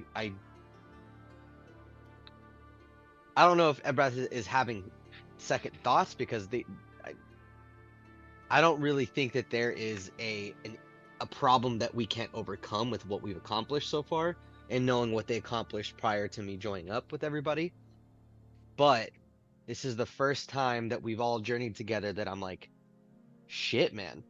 Like this is gonna be rough. Like we're sailing straight up into enemy territory with very limited resources, despite the size of this crew. And fuck. Like I'm trying to convey that as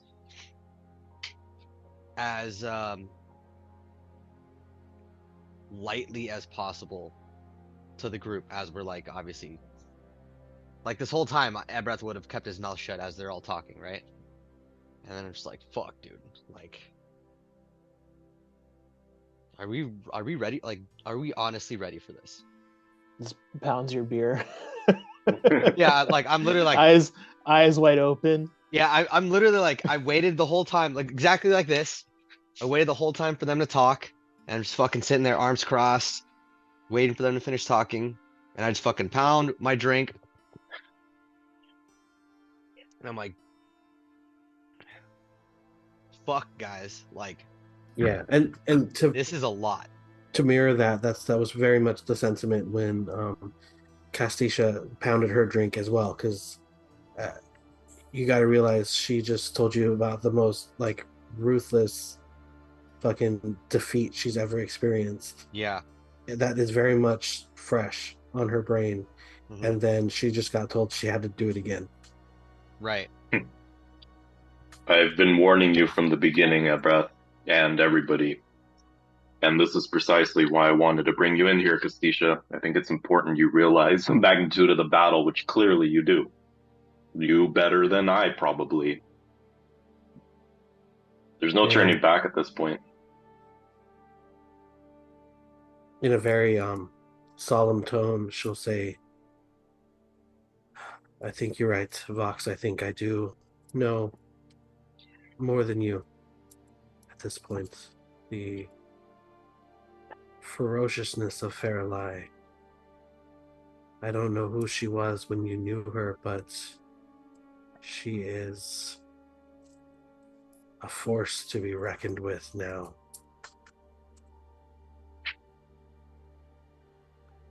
And a reckoning is Yeah. coming. Let out a deep speaks sigh. up.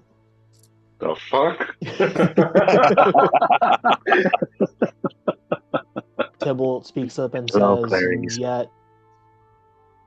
Yet Fair lies but a tool of greater evil. She is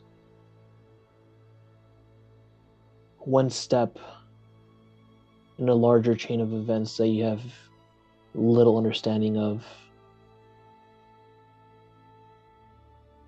But that's for another time. Tonight, these next few days, she's our target. She's who we need to stop.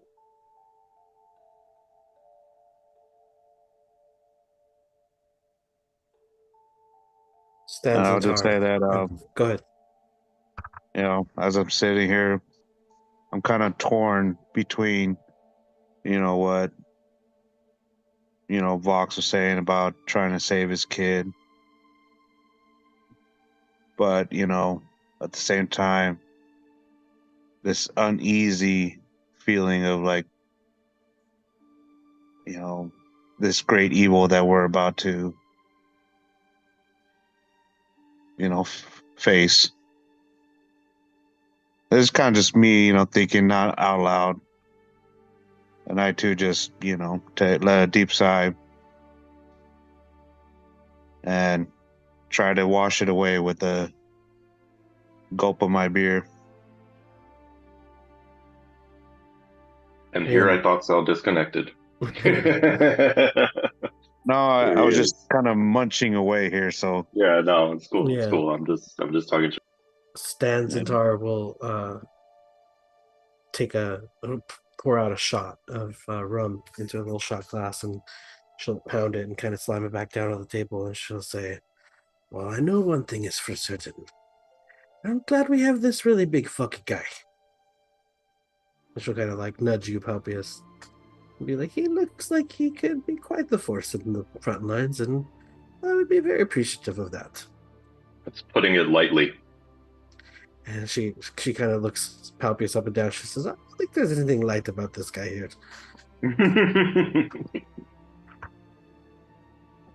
Nothing light at all here. Little heavy duty. Little heavy duty. And Stan Zintar will say,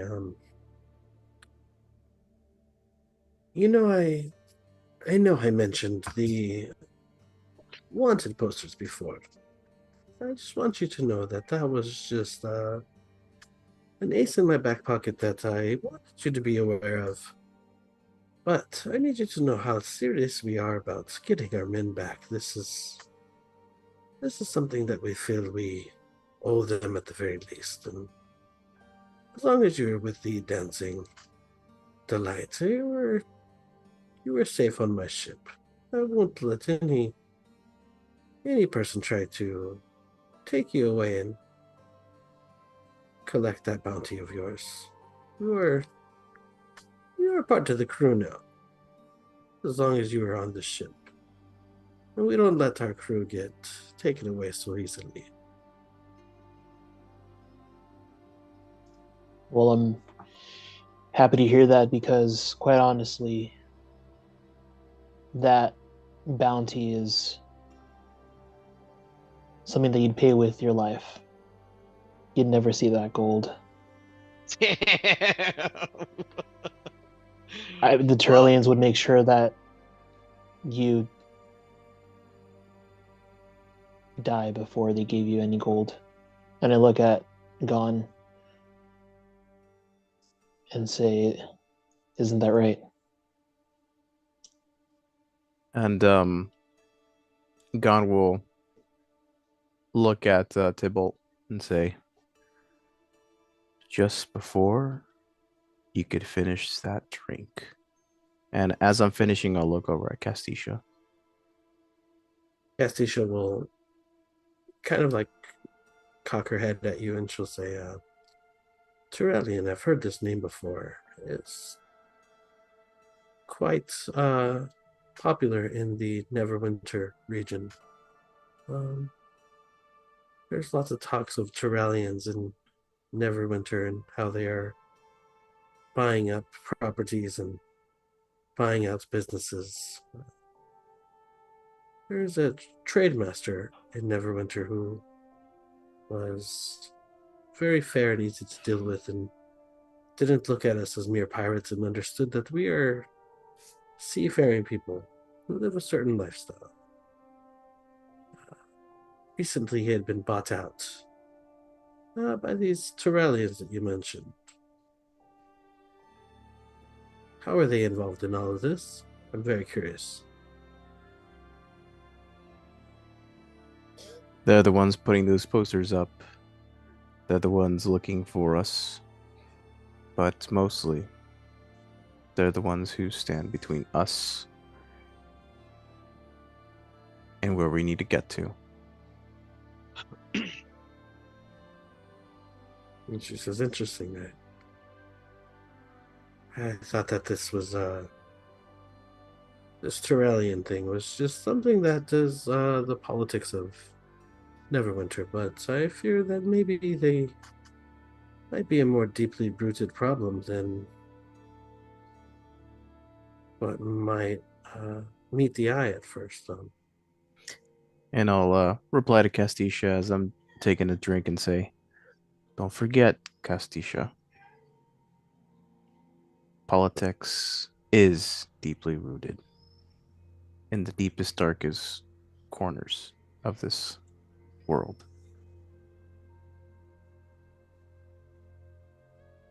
She says, if there's one thing I've learned, Gon, is that these socialites, the Turellians, these Never-Enders, the large families that run Neverwinter, Waterdeep, even down in Baldur's Gate, money infects all. And politics usually go hand in hand, and that corruption. I've seen what some very powerful families have done to very large, powerful cities, and that is one thing to be very wary of. One of the reasons why I choose to live this life that we live, away from the law, away from the politics. There is constraint with living in order. And because of that constraint, I do envy your life. And, Sometimes. Stanzentar will kind of lean back in her chair and kick her feet up on the table as she takes a swig from her mug, and she says, "That is very well said, Gon Terrellian. I really appreciate your way with words. You hit the nail on the head, as they might say. This is a very free life that we live, and not one that I choose to give up so easily."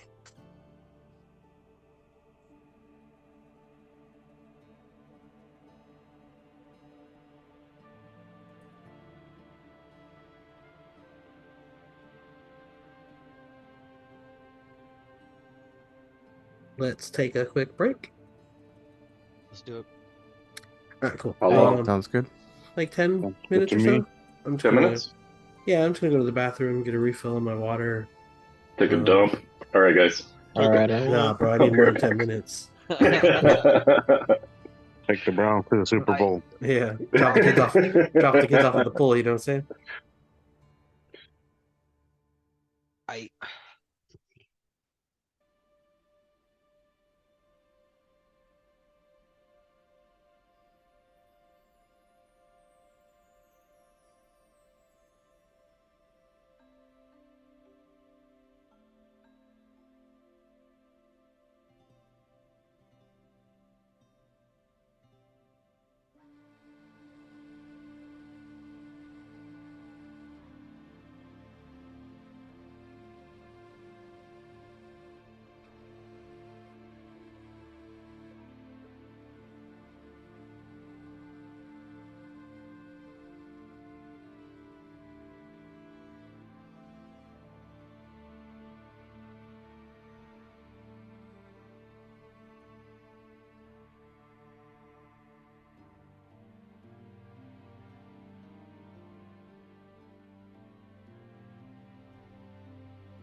Dave.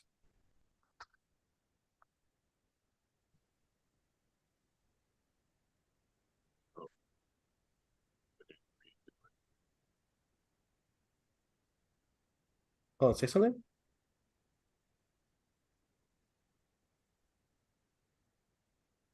Say something? Can you hear me? Oh, there we Yeah. go. Okay, cool. Okay. I always have to fuck with the headphones when I disconnect them, but I leave them charging because these won't make it like the entire stretch. They'll Yeah. make it most of the way. Um, have you seen that video? I think I sent it to you before of the guy who was like, I got some banana bread at work today, dude. Oh yeah. Fuck yeah. He's like, hell yeah. Yeah. Julio was the first one to show it to me, and I guess like now he's doing follow-up ones or something. Or Oh, is he? somebody I don't know. is. I don't know. There's other ones now, I think. I've only ever seen that. Like, and I like the audio gets used a lot in like a bunch of other videos. Yeah, yeah. And it always makes me laugh because like I don't know, that guy is just so funny. Um, but like whenever he gets to the skunks part, he's like, skunks, dude? Hell no. He's like, skunks? And I just think about that time that we were in Dana Point and we were like on the beach and then the skunk was just there. Like, Oh what the fuck? yeah. Yeah, And, man, that was a weird experience. and both of us were just like, yo, I'm not trying to get skunked. Like, the part is just so funny to me because both of us were like, skunks, dude? Hell no. And then we just chased him away with the light. Yeah, It's- that was so weird. Skunk on a beach. Like, I never in my life would I have thought that that was a thing. Yeah, yeah, me either. Like, if somebody ever told me, like, oh, dude, one time I was at the beach and there was a skunk, I'd be like, get the fuck out of here. That doesn't happen. Like, you're full Yeah. of shit. But no, skunks at the beach, Edgar. It's a real thing. It's a real thing. Wherever Mhm. there's I was gonna say wherever there's trash, but that's more raccoons. What is skunks even like? They scavenge for food? Yeah. I think they eat like berries and shit. Berries and cream. Berries and cream. But it was also like pitch black out there, you know? Like we were the Yeah. only ones out there. Dude, that was so And cool too. That whole he was thing just was running cool. along doing his little thing, and then all of a sudden there's two dudes with lights and shit. I'm sure he was like, "Oh hell no!" It's funny because we were like walking down and it's like you have to like walk down like through the hills kind of. And Yeah. like the whole time I was like, dude, like mountain lions are a real threat, you know, like and like they like this Mm, kind of area. So I was like keeping my eyes peeled for mountain lions and I was like, fuck, dude, gotta be prepared for mountain lion, you know, just in case. And then we mm. encountered a skunk of all things, and I was like, fucking skunk on the beach? Like, what the fuck? I was like, not prepared for that. I was prepared to like fight off some Yeah. large cat. And then there was this fucking skunk. And then I was like, dude, I'd rather fucking have encountered a mountain lion. Like, fuck that. Like, I ain't trying to get skunked. Getting skunked is like one of my top fears in the world. Has that You ever ever? happened before? No, no. And that's why it's like I've lived a long life and I've never been skunked, and I'm not trying to like break Yeah. that streak, you know. Yeah. Trying to get to I had keep the streak another alive. encounter when I lived in South Pasadena. Um, I legitimately thought I was going to that time. At the beach, I was like, all right, he's over there. I wasn't so worried. Like he's Yeah. not, he probably wouldn't run up and attack us, you know. But in South Pasadena, I'm going out to work in the morning, and the way the complex was set up, as soon as you go out, the door like it has a heavy spring, so it closes right behind you. And so like I'm going out, and the door pretty much slams behind me, and as soon as I'm at like the first step, um, there's a skunk just right like maybe 15 feet in front of me on the sidewalk.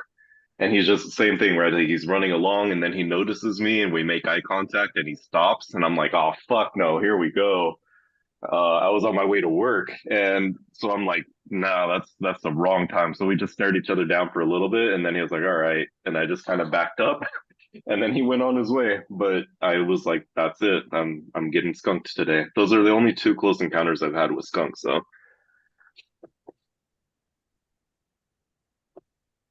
Skunks, dude? Hell no. That shit's so fun. Is that your only one, Ronnie, or have you had any close encounters before? No, I actually have a very real and deeply rooted trauma involving skunks from my very early childhood. Well, Let's I'm hear listening on this one. it. So, one time we were You know, so camping. came running to the computer at that one. Yeah, he was like, "Oh boy." He called fucking Susie. He's like, "Hey, Susie, come see." Ronnie's gonna talk about why he's sad. Wait. Hold up. Let me go take this over there right now. One time we were kids. I was like 3 or 4 years old, and we were camping in Palo Verde, Arizona, and like my dad was like taking a nap on the like table or something, like outside. Okay. Okay. And we were like surrounded by skunks. There was like fucking 50 skunks. And so my dad was kind of like panicked, but like trying to play it cool. But like you could tell he was like, I'm not trying to get skunked, you know? And so we were like in the like camper and my dad was outside. And I just remember being so like fearful, like for my dad. I thought my dad was gonna be like in this giant green gas ball, like in it, like cartoons and shit, you know, like and then I was just like, damn, like I don't want to have to deal with that, you know, and like I was scared for my dad. Um and but nothing happened. The skunks went away Oh, eventually. I don't remember yeah. how, but like I mean my dad didn't get end up getting skunked, but like um yeah, like I remember being freaked out about these skunks. So yeah, that's my trauma. It's a real life story. Yeah, ask my dad about it, he'll tell you. Okay. He'll be like, skunks? Hell no. Hell no. Yo, sorry. Yeah. Took me a bit. Just missing Uh, Thought Julio it was now? gonna be more traumatizing, but Yeah. I thought it was gonna be more traumatizing. no, What? not that bad. That fucking fat muscle you just took, bro. You need more fiber. Why did it take you so On Brianna needed help with the baby. long? Excuses, bro. He was all scared of he was all scared of her because she had him in the bath and she was doing like one of the fucking leave like paper face masks. Oh, he was like, And what the he fuck? was like, bro, he was like playing with his toys, and she would call him, and he would look up at her and be like, and just like he would He's like, only no. he wouldn't look directly at her. He would only side eye her and be like, mm, He- not having it. that fool was like, I got Toy Story toys for Christmas, dude. Hell yeah. But Hell then yeah. my mom wore a fucking face mask in the bathroom. Hell Hell no. no, bro. He's like banana made fucking banana bread, dude. Hell yeah. Dude. That shit That lives in fool my head loves rent fucking free. bananas. Is Julio back or are we waiting on him? No sir. waiting, waiting a little bit.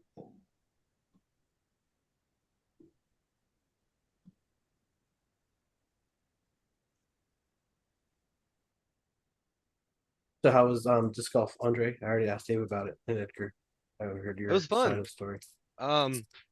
It was good. Obviously, we showed up. Didn't expect there to be fucking A tournament happening? New Year's Eve. Fucking yeah, it was like a final. They had a big ass trophy. The men's team did, and there it looked like there was only two actual games going on, and then like one field was just being used for drills. But yeah, it was cool. So we're like, all right, fuck it. Like we'll just play random. Like not a big deal. We'll figure this shit out. And then Mark got there like kind of late, so we had already played one and two. Before we started like the back nine, he went and did one and two. Um, and then yeah, it was good. I felt like my drives were on. They were pretty accurate throughout the whole thing.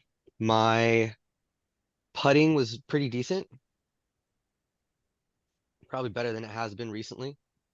And then it was cool because like Dave had never played the back, and Mark had only played the one time. The last time we played, which was like um I think only my second time doing it. So it was cool, like um figuring that shit out. Shot placement was good. Mark definitely was not playing maybe as well, but honestly, it's just the first time he wasn't doing mulligans every Mhm. round, I think. Hmm. Not every round, but like he didn't even use his regular mulligans. Yeah. It's true. He was just like, fuck it, like I'm throwing this in. Um, and then he asked like about the mulligan roll when I used my mulligan on the back, because I think I was the only person that used both mulligans or them at all. And he was like, oh yeah, so what's the rule on that? And I was like, oh, and Dave was like, oh, it's you get 1 per 9. And I was like, oh yeah, you can't like save them. You just get 1 per 9. If you don't use it, you don't get to like do 2 on the back. Yeah. And Of he was like, course, oh, they okay, would cool. be quick to end that one right there. Yeah, but I was like, oh, okay. I mean, also we were just fucking around. We weren't like ranking a game, but knowing that he does want to like join the group, I thought it was nice, to Yeah. establish those rules. And he was like, okay, cool, like whatever. Um, yeah, I mean, obviously he did really well on the back 9 holes where it just pays to have a solid fucking forehand shot. Yep. But there aren't a bunch of them. Yeah. That kind of sucks. He did actually. There were a couple where I thought he was gonna outshoot me. It was really close. Um, but honestly, yeah, it was just my drive saved me. That was pretty much it. Nice. And I did actually get a couple of decent drives where I had like a really good follow through. And I don't know if it necessarily helped the distance, but it did help my placement. Hmm. Yeah, follow through is critical, man. Yeah. Yeah, Hmm. I mean, I see Julio's back. We can get started yeah, if you let's guys go. want. Yeah. Yeah. Cool. All right. I will say that Castisha will have excused herself from the table and bid you guys all. Oh god damn it! I'm over here trying to move it on the Zoom. I do that all the time. We'll have excused yourself out to make sure that everything is looking good up top and check in on the rest of the crew and see where we're at and kind of just be in charge while Stanzatar is otherwise busy. Uh, After she leaves, do you guys have anything to ask or say or?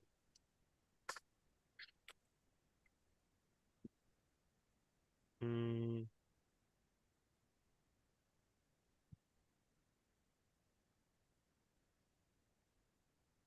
Oh yeah, I'm just gonna ask.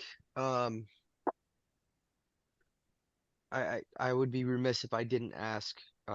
Going into treacherous waters as we move forward for the next. This is now day 2, right? Yeah, Okay, and we should be getting there sometime the following day. correct. Okay. Um, I will say that I want to make sure. Do you guys have anything that could assist us as far as like, do you have any extra potions that we could have use of? Um, and is there any way we can help bolster your forces more than just being around? Like, is there anything you have need of us? Like, obviously, I'll be doing my last little minute preparations, um, with all the cannons and the rest of the arsenal. Is there anything else you have need of that we can supply? Um, well, for one, I'll say that give me a sleight of hand check. Sleight of hand. Okay.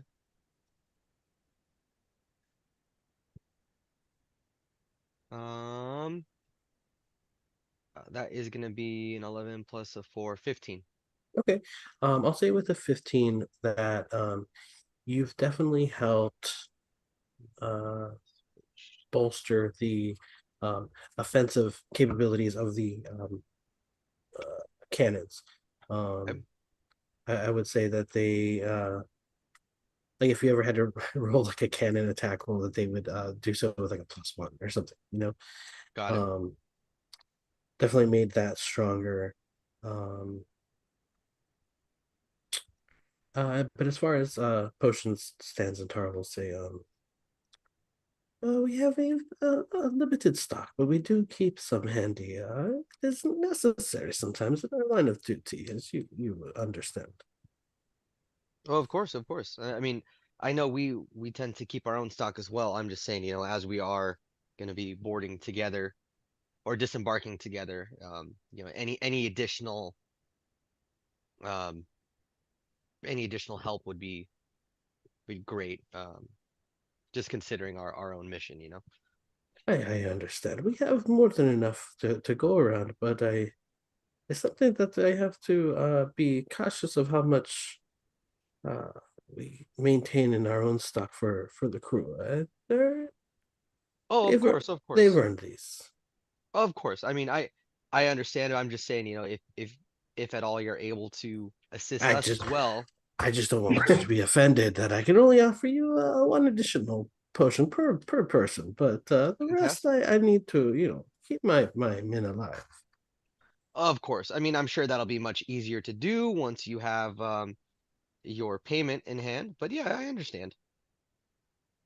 Yes, absolutely. And I mean, if one thing pirates are very good at is active looting, as you might say, and you know where to look when storming a facility such as this. Oh, I can imagine.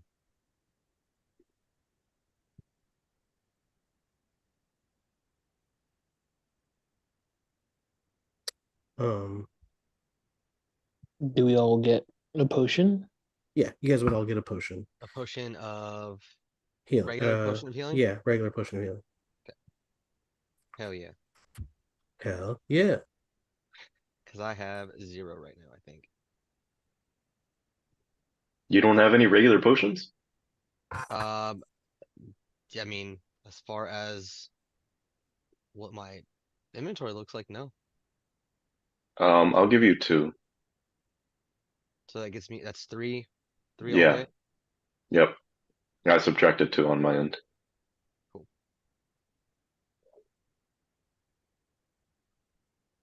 Get it. Yeah, you go through those things. Yeah. Being squishy. Hey, Ronnie, are you doing the potion of healing thing where it's a bonus action if you use it on yourself? Um, That's how Matt Mercer does it. I just don't know if you were incorporating it or not. I don't remember. You don't have to. I mean, it's not part of the real Yeah, rules. yeah, no, because I do think that we have kind of changed up the rules, like for our So own way. they were regular, not greater, right? Regular, yes. Yeah, two regular ones for me. Um, maybe. Let me think on that. Okay. Hmm. Yeah, Um, so it's a bonus action if you use it on yourself. If you use it on somebody else, it costs an action, is the way he does it. yeah, I get that. That kind of makes sense. I would say that yeah, that's probably doable.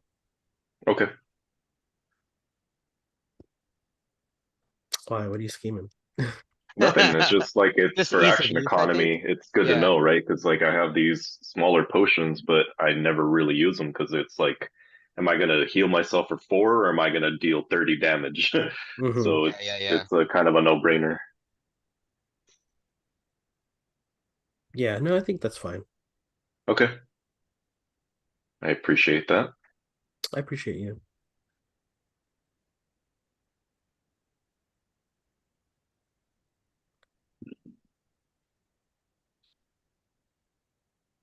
As you guys are discussing uh potions and things and divvying up, the inventory and um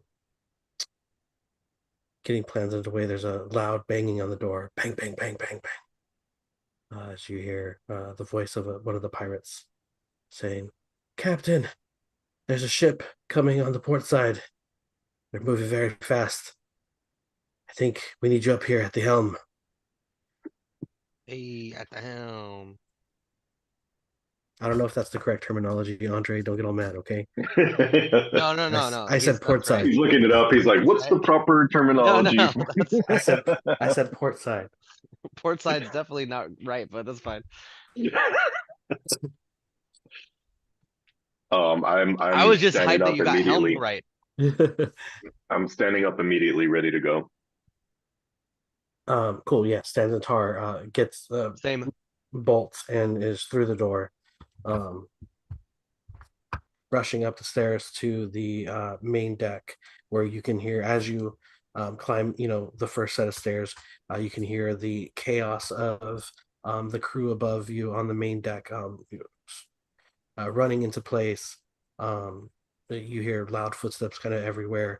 You can hear Castisha barking commands and getting things in ready, and just the overall I don't want to say like excitedness, but like an excited anxiousness, Yeah, as people Like are, attention, right? yeah, like they're snapping into I think that's work still mode. technically excited. Yeah, I am. But yeah, you guys are rushing out. Uh Stanzatar, being a tabaxi, is just much faster than you, is able to get up, before you guys. um as you guys come to the main deck, where's my fucking map Hey, here? would we have gotten at least a short rest during that time? Or is it a Should long have been a rest? full you, rest, you right? guys would have had a full Long rest. Yeah, rest. Okay, absolutely, full rest. cool. Because I'm Let's uh, a little go. beat up over here. mm, um where's this fucking, oh, here we go.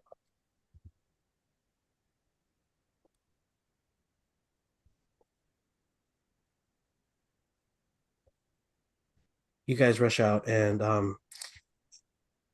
much to your surprise, when you come out onto the main deck, you see Stanzentar standing with her hands pointed up. You see Castisha holding a gun What the fuck? in her direction. I knew it. This bitch, The dude. I rest of the knew it. crew, surrounding uh, Stanzentar, as No. Castisha says, They did our girl like that? she says, Stanzentar, I've been with you for a long time, and I swore to you that I would keep your crew's best interest in mind at all times. And lately, you haven't been holding up your end of the bargain. You've been getting us into situations that are costing us lives of good men, lives of people you said you considered family. Now you're dragging us into this with fair lie again after what we've just been through. Fuck. I can't say I have the utmost faith in your capabilities of keeping the crew's best interest in mind. Stanzentar says, Castisha, we've been through this before. You know how this goes. It's been a while since we've had this sort of talk. Yeah, we can work it out like we always do. And Castisha says, I made it very clear that I was not interested in a lover's squabble. I wasn't interested in being a tool to be used to get an ex-lover back. I don't think you're capable of making rational and sound decisions when dealing with her. What? Bro, what?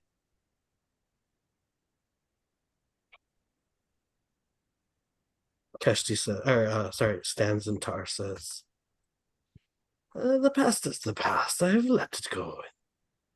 Just looking to move forward. Get our men back, like we discussed. And these folks, these travelers, they have a sound goal in mind that aligns with ours.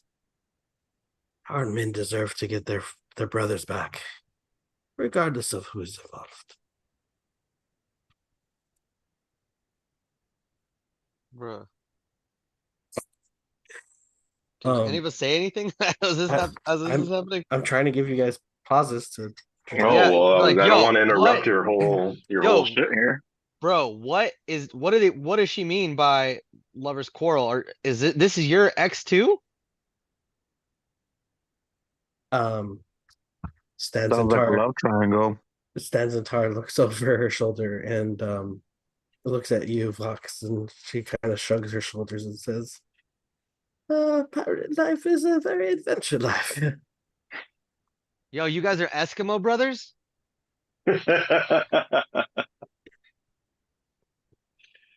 Oh, that's fucked up. Oh, god damn. Stanzentar turns to you, Vox, and says, Cecil, I assure you, I did not know who you were when I signed up for this job. It was quite to my surprise to meet the father of Cassandra. Bro, fuck is going on right now? How long have you known her? I met her just a few years ago. She was a young woman trying to escape her life with a small baby in tow. I took her into my crew, and she fitted very nicely. And she has a very electrifying aura about her.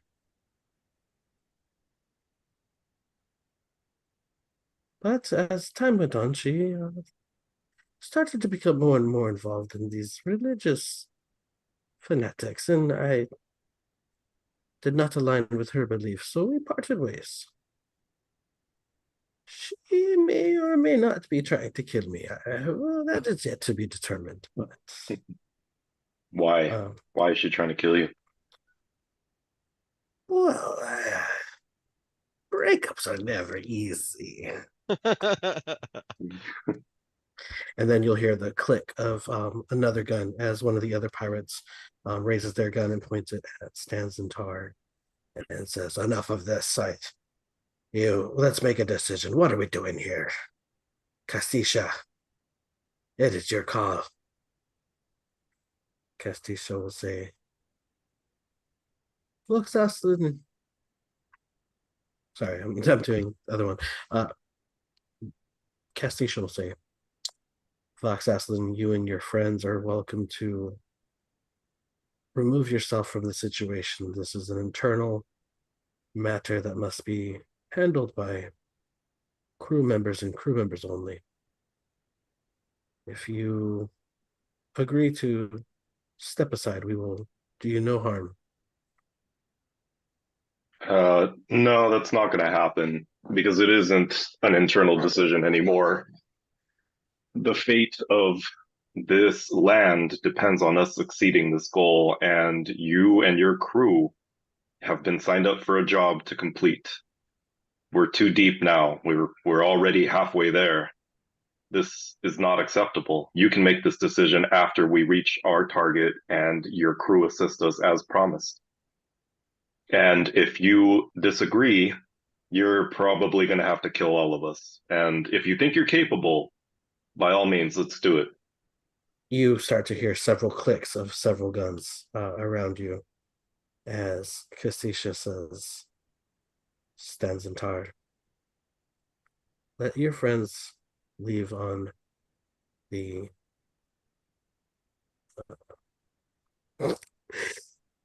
what is it? Like the safety raft? Is that what it's called?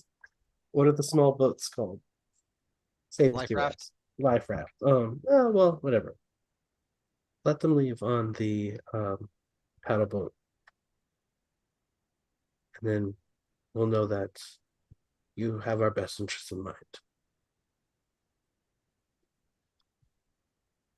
We're not leaving. She has no say in this.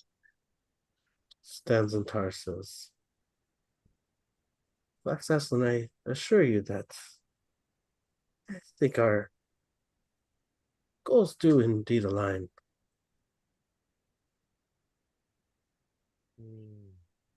Okay. What is Tibble thinking?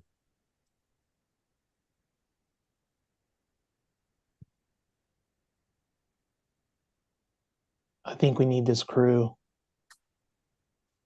If you think that this is as simple as a lover's quarrel, then you're sadly mistaken. Maybe we can make another agreement, but here and now you need to stop this insanity.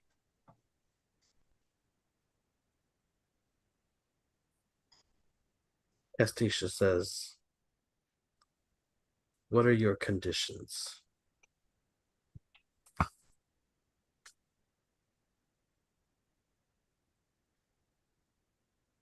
What will it take for you to help us on this mission? You may be too blind to see, but if we don't take Firulai down now, things are going to get a whole lot worse for you. She says,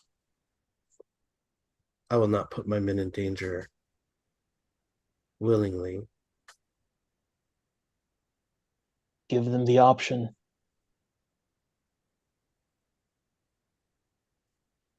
We can Damn. drop you off at the Thunder Cliffs and then part ways. You can still continue on your quest. We'll ensure that you get there just as we were paid to do. You can take Stans and Tarm. That'll be the end of it. Let your men decide for themselves. We can work deals out. A few may want to stay and fight.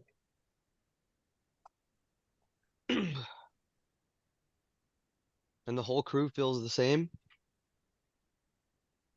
You all And feel the same as Castisha. and you'll hear some of them are just like there's kind of like a rabble rouse, and they're all kind of yelling over each other. You'll hear several people are like, "I knew that that's what this was about. Um, yeah, I told you, kind of talking to each other. Some of them are just like, uh, we don't need Stans and Tar anymore. She only ever gets us into trouble." Some of the other ones are like, let's hear them out. That they've been very helpful. Let's hear what they have to say. And there's kind of a general argument amongst themselves. Although I would say it's probably like 1/3 of the crew probably feels like in your favor. Hmm. Those of you who don't align to what Stans and Tar is trying to do here with us, the lifeboats are there. You're free to take them, but this mutiny will not stand. This is Stans and Tar's ship. You will not take it by force. Hmm. And Castisha says, Stans and Tar can save everybody a lot of time by choosing to leave the ship.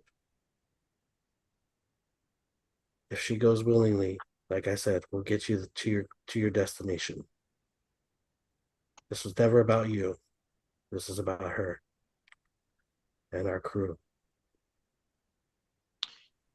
You've been with her for a while, stood by her with loyalty. What do you think her answer is going to be? And she says, I know Stanzatar too well. That's why I made the decision I made today. And I stand by that decision. Then will you abandon your captured men? Is that the example you want to show to the rest of the crew here? That if something goes astray, they can't count on you to get them back. Even when offered the extra opportunity of what we're offering you today, you have the manpower. You won't get as far in there without us, and I know you know that. She Are says, you abandoning your men? You haven't seen what I've seen. You don't know the true extent of Faralai's power. The person you think you know isn't that same person anymore. Castisha, I don't think you rightly estimate what my companions are capable of. They've taken down a dragon. Have you done the same? Has she done the same? I need everybody to give me a persuasion check. Let's go. Can I get advantage? No. What? Um, All It's right. worth asking. it is. Persuasion. Come on, Gon. Let's use that. Uh, Yo, let's go. Nat 20 minus buddy. 1. Nat 20 minus 1, so it's a 19. Okay. I also got a nat 20 plus 1. No, you Let's didn't. Oh, go. shit. Let's go. Hold on. Check the What did you get? log. Nice. What did you get, Bucks?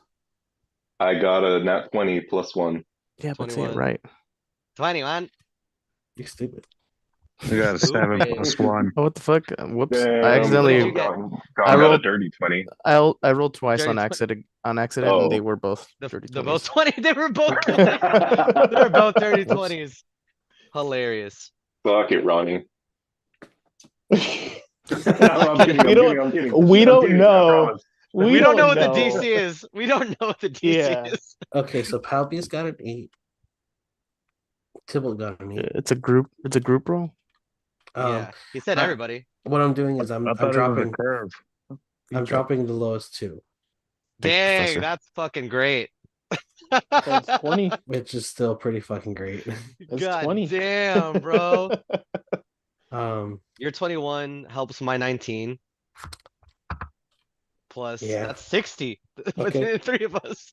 that's pretty tough. Okay, let me roll some rollies here. Fuck yeah, we're tough, bro. We're tough, bro. Yeah, I thought we were pretty persuasive. That was pretty I good. feel like that was a pretty good point I made. That was pretty good. Yeah. Cassie's about to be in Castaway because we're gonna leave her ass on an island. Fuck yeah. Just throw, leave her with the volleyball. Call him Wilson. Yeah.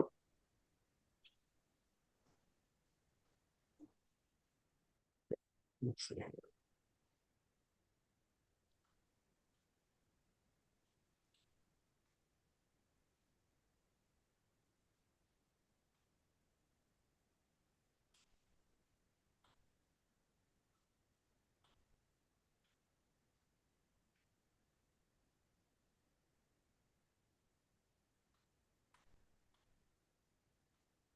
Okay.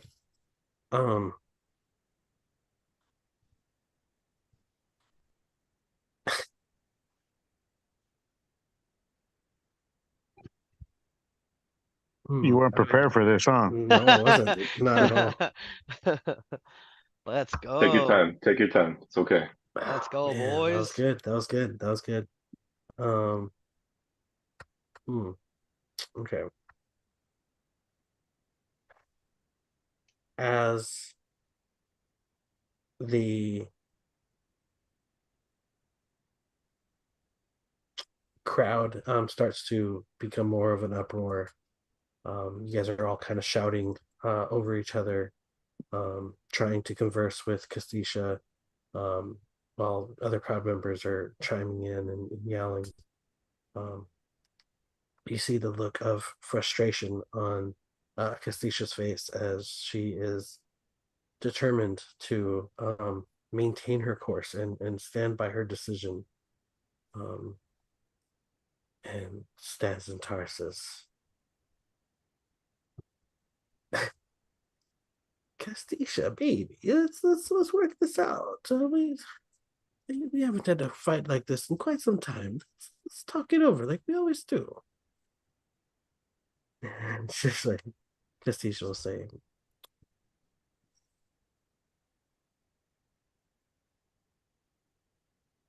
I don't want to do this. This isn't something that I think we should be willingly putting ourselves in danger for. But if you really believe that this is something you can accomplish, I will help out.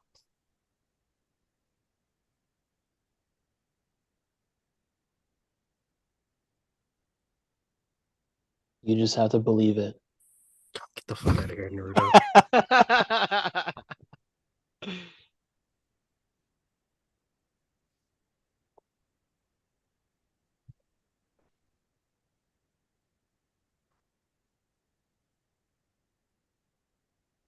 does Vox think? I mean, I'll reiterate. I'll say, look, Castisha, I understand putting the crew at risk, and perhaps the biggest disagreement here is that the men, the women, the fighters here didn't get to make that decision. Get us to the island. For those who want to stay and help us, we'll offer a pretty penny. And for those that don't, you're welcome to stay back. We would certainly appreciate a ride back as well. I don't know how the hell we're going to get back without your help, but if you don't want to come and fight and things get too hairy and you're scared for you and your crew, if you have to leave, you have to leave. What does Palpius think? You see this crew of pirates surrounding you, brandishing their weapons at you. You see how ready they are to jump into action, do what they got to do to get the job done. And they're all just riled up, excited, with that little glint or glimmer in their eye. How does Palpius feel about all this? You do not want an raging orc on a ship. I tell you that. Was that like You're give me trying to an intimidate them? give me an intimidation check, yeah. Let's go. I'll say give it to me with advantage because you helped those people out earlier and they know how strong you are. Nice. I thought I'd so click advantage. Nice Roll. touch.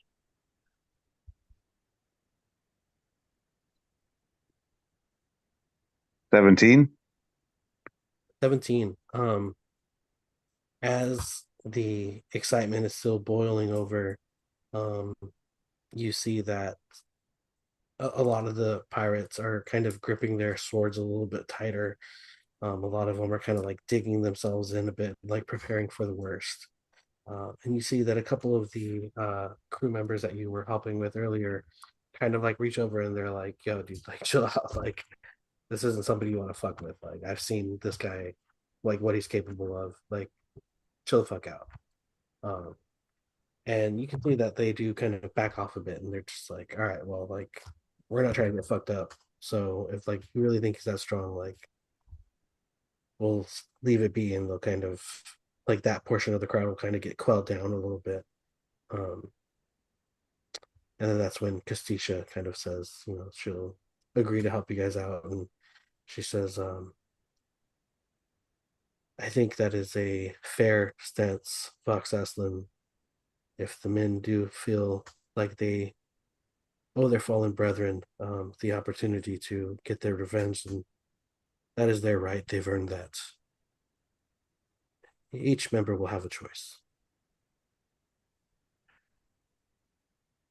It's fair. I appreciate you negotiating with us. Um, with that, Stanzantara will say, so what do you say, Castiche? Let's put the gun down and let's just figure a few things out. Let's just talk it over like we always do. You know, we'll just have a nice bottle of wine and eat some grapes. Just, you know, just the two of us. Damn, dude, who aren't you fucking? She looks over at you. She says, everybody. It's a pirate life for me, I was baby. like, okay, I'm just gonna fucking. Am I close to her? Close enough, yeah. I'm just gonna go respect and just put my fists up. She'll fist bump you back. What a beast. And with that, yeah, the crowd kind of like scratches their head and they're just like, oh, all right, like Like, what the fuck just happened? what the fuck? Like, yeah, like we totally thought we were gonna do something else. It's not how we thought it was gonna go, but we're also kind of on board with it. Like, let's just and then Stan Centaur will say, dancing delight. Crew, friends, have a tough fight ahead of us. And we've had some very tough times ourselves. We should celebrate life tonight together, just like we always do, but with a more special attention. Keep in mind what we've lost and what's to come. And then tomorrow we'll wake up hungover and angry and ready to kick some ass. And then they'll all go, yeah. And she says, we will drink in celebration of life. And tomorrow we will put it all on the line. And they're all, yeah, yeah. Everybody's throwing fucking, hugging each other and shit. And all of a sudden everybody has beers. Nobody knows who passed them out. I'm like, They what just the appear. fuck? I'll lean into to Palpius. I was like, I was about ready to smoke that bitch. I would have been right But behind you, bro. And we're like, Palpius, looking, do you know what a fastball special is? No, but I would like to know. All right, so I'm gonna like, while the festivities are going, I'm gonna grab a spear and I'm gonna kind of just explain, like in detail, what fastball special is and how it would be used in battle. Basically, the gist of it is that you would fucking grab me and you would throw me.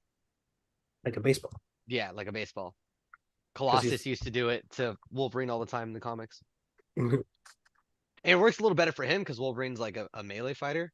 But at least I mean, I could get closer to enemies that are super far. Maybe try and shoot them all in the air. I don't know. Could be useful. Or you could try and Well, throw me in like high vantage points that maybe I'm like I can Hold up. snipe down from. Doesn't your like robot explode now? I can make it explode, yes. And don't you have the catapult or spell? Yeah, but I don't know. I was gonna ask you about that.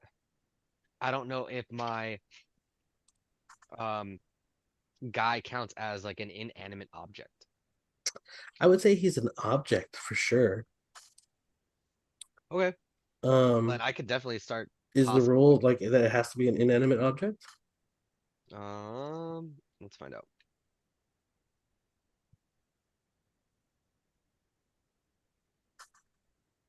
I actually don't even have catapult open right now. Let me see. I'll pull it up. Because if there is something about like it It being just a one no, it just says one object, one weighing 1 to 5 pounds. yeah, I would think your little robot probably doesn't Yeah, weigh it's more not than. yeah, it's not very heavy. I mean, hey, that's a fucking. It's a possible thing to do. The only Because thing is can't you respawn it? I can, but I can only spawn it once per long rest. Oh, okay, So yeah. Then never mind. basically, No, yeah, no, I mean it's a good fucking, cause like legit it's 3D8. And Hmm. it's 20 feet. And they have to make a deck save of 17. So it's not bad. It's just like last ditch effort type of deal, you know? Yeah. All right. How much do we want to keep going? where was that that girl that was hanging around boxing me? Where was she during Oh this yeah, good point. encounter? She would have been one of the angrier pirates. Okay. Having known about the cult and Fairlie, having just lived through that experience, having like overheard that, definitely caught her attention, and she was definitely eavesdropping, trying to figure out what it is exactly that they were signing up for, you know? Mm. And now in the revelry, is she joining on in on the Yeah, like she on wouldn't, everything? Okay. like she wouldn't still oppose you. Like, you know, she was just shocked to hear those names be brought up after such a traumatic event just happened. And you gather that this kind of loss of faith in Stanzatar might have been brewing for a bit. This wasn't the first time that they've had their doubts about her. The incident with Fairlie was a big reason for that to really start. So it's just been brewing since then, and so you can gather that this has kind of been brewing for a bit, and this was kind of like the tipping point for some of them. But ultimately, she is on board with whatever the general consensus is for the group. All right.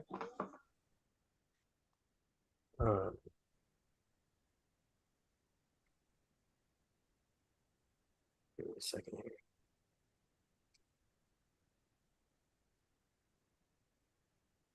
Okay.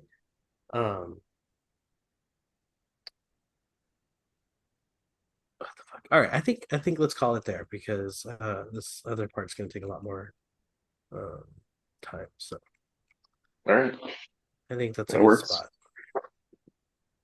Sounds good. I will say that as you guys are enjoying your evening, give me all some constitution checks to see how drunk you get if you are choosing to drink. I'm not gonna drink at this point. Shit got a little weird, so I think I'm gonna pretend to drink though. Okay. Give me a sleight of hand check. Okay. Oh man, that's a nat one. Oh, Alright, man. You're actually drinking the whole time. You weren't pretending to.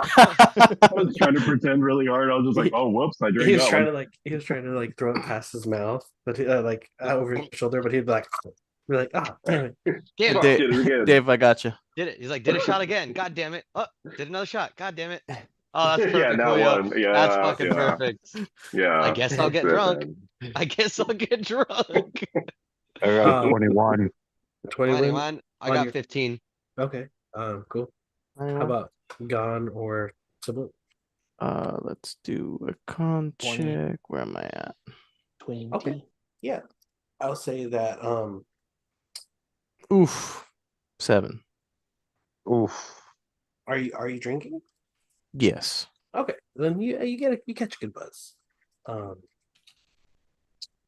It wasn't a very hard TC.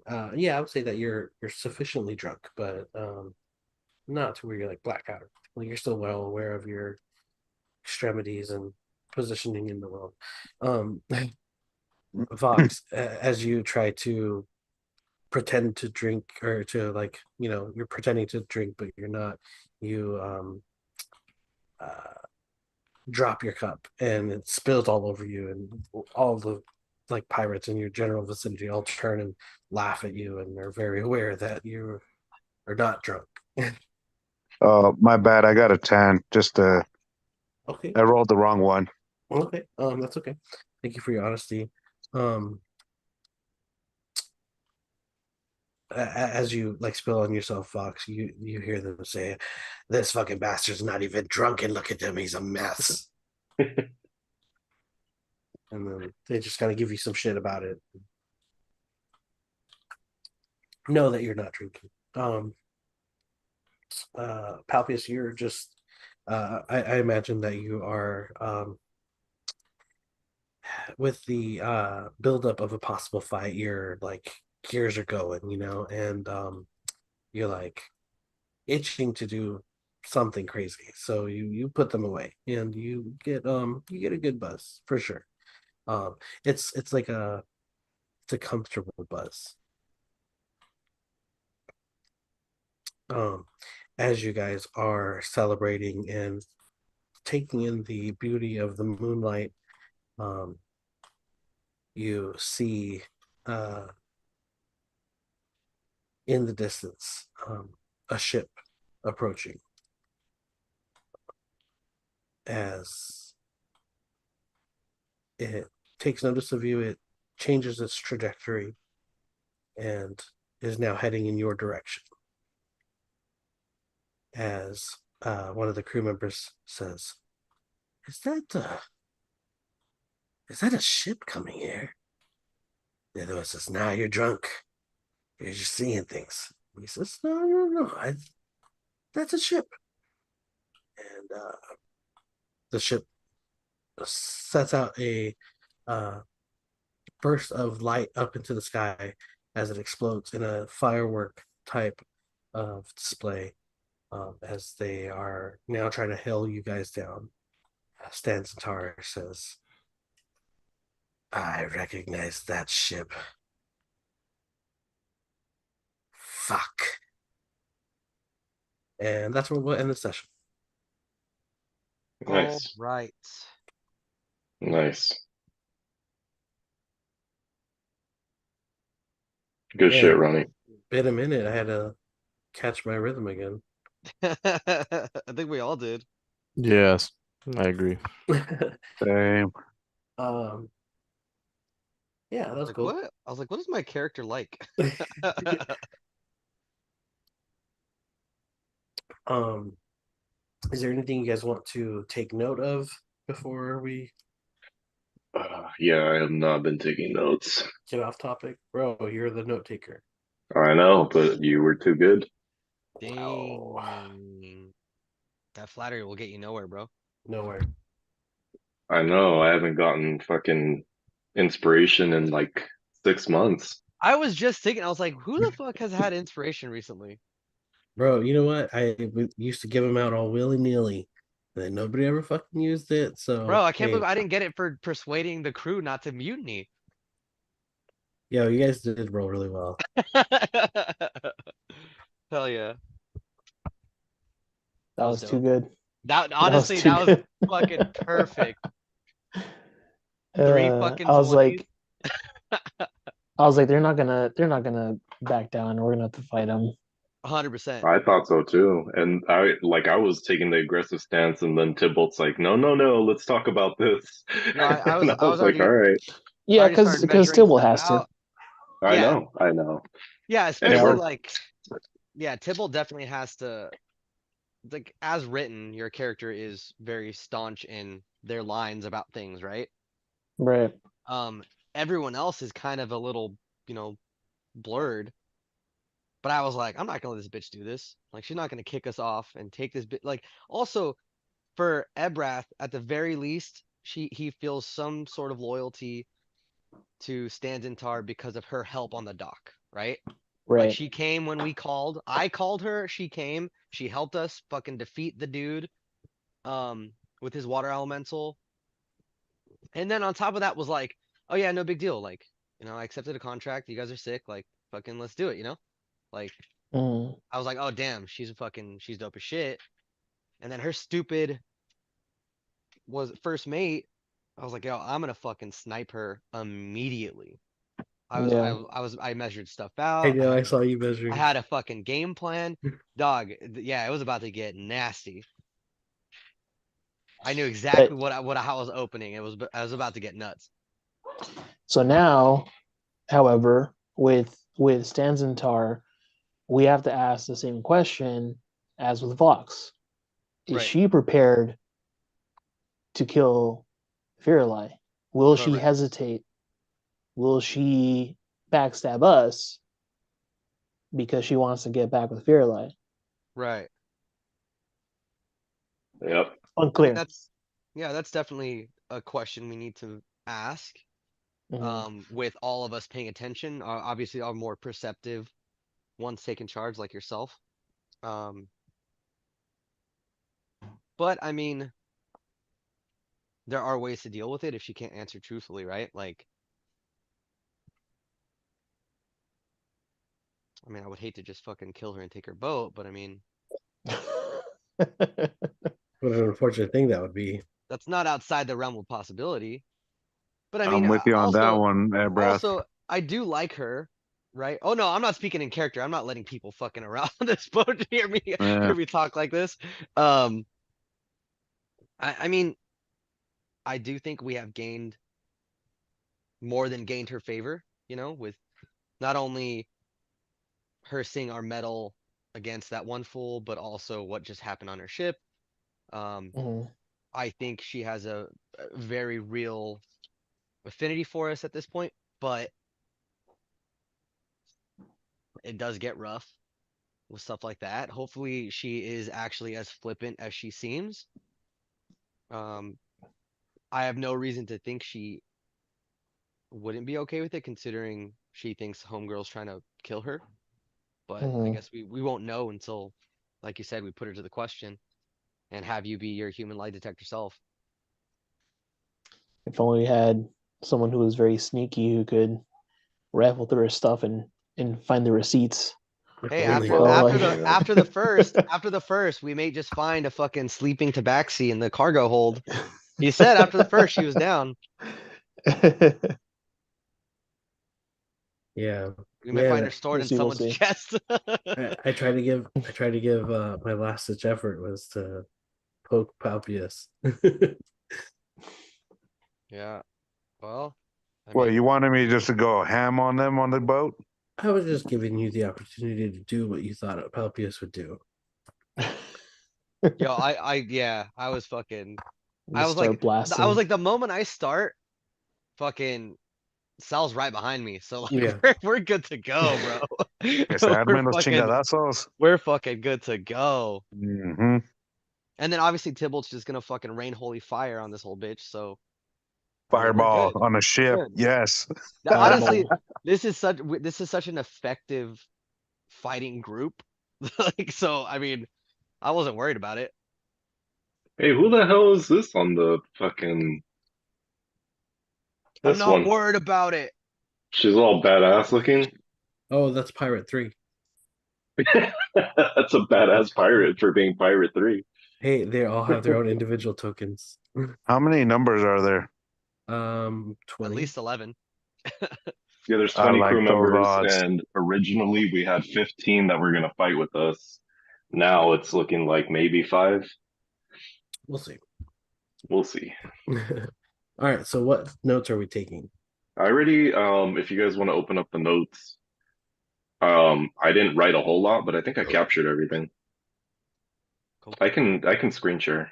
It's easier than everybody opening up a link. Hold on.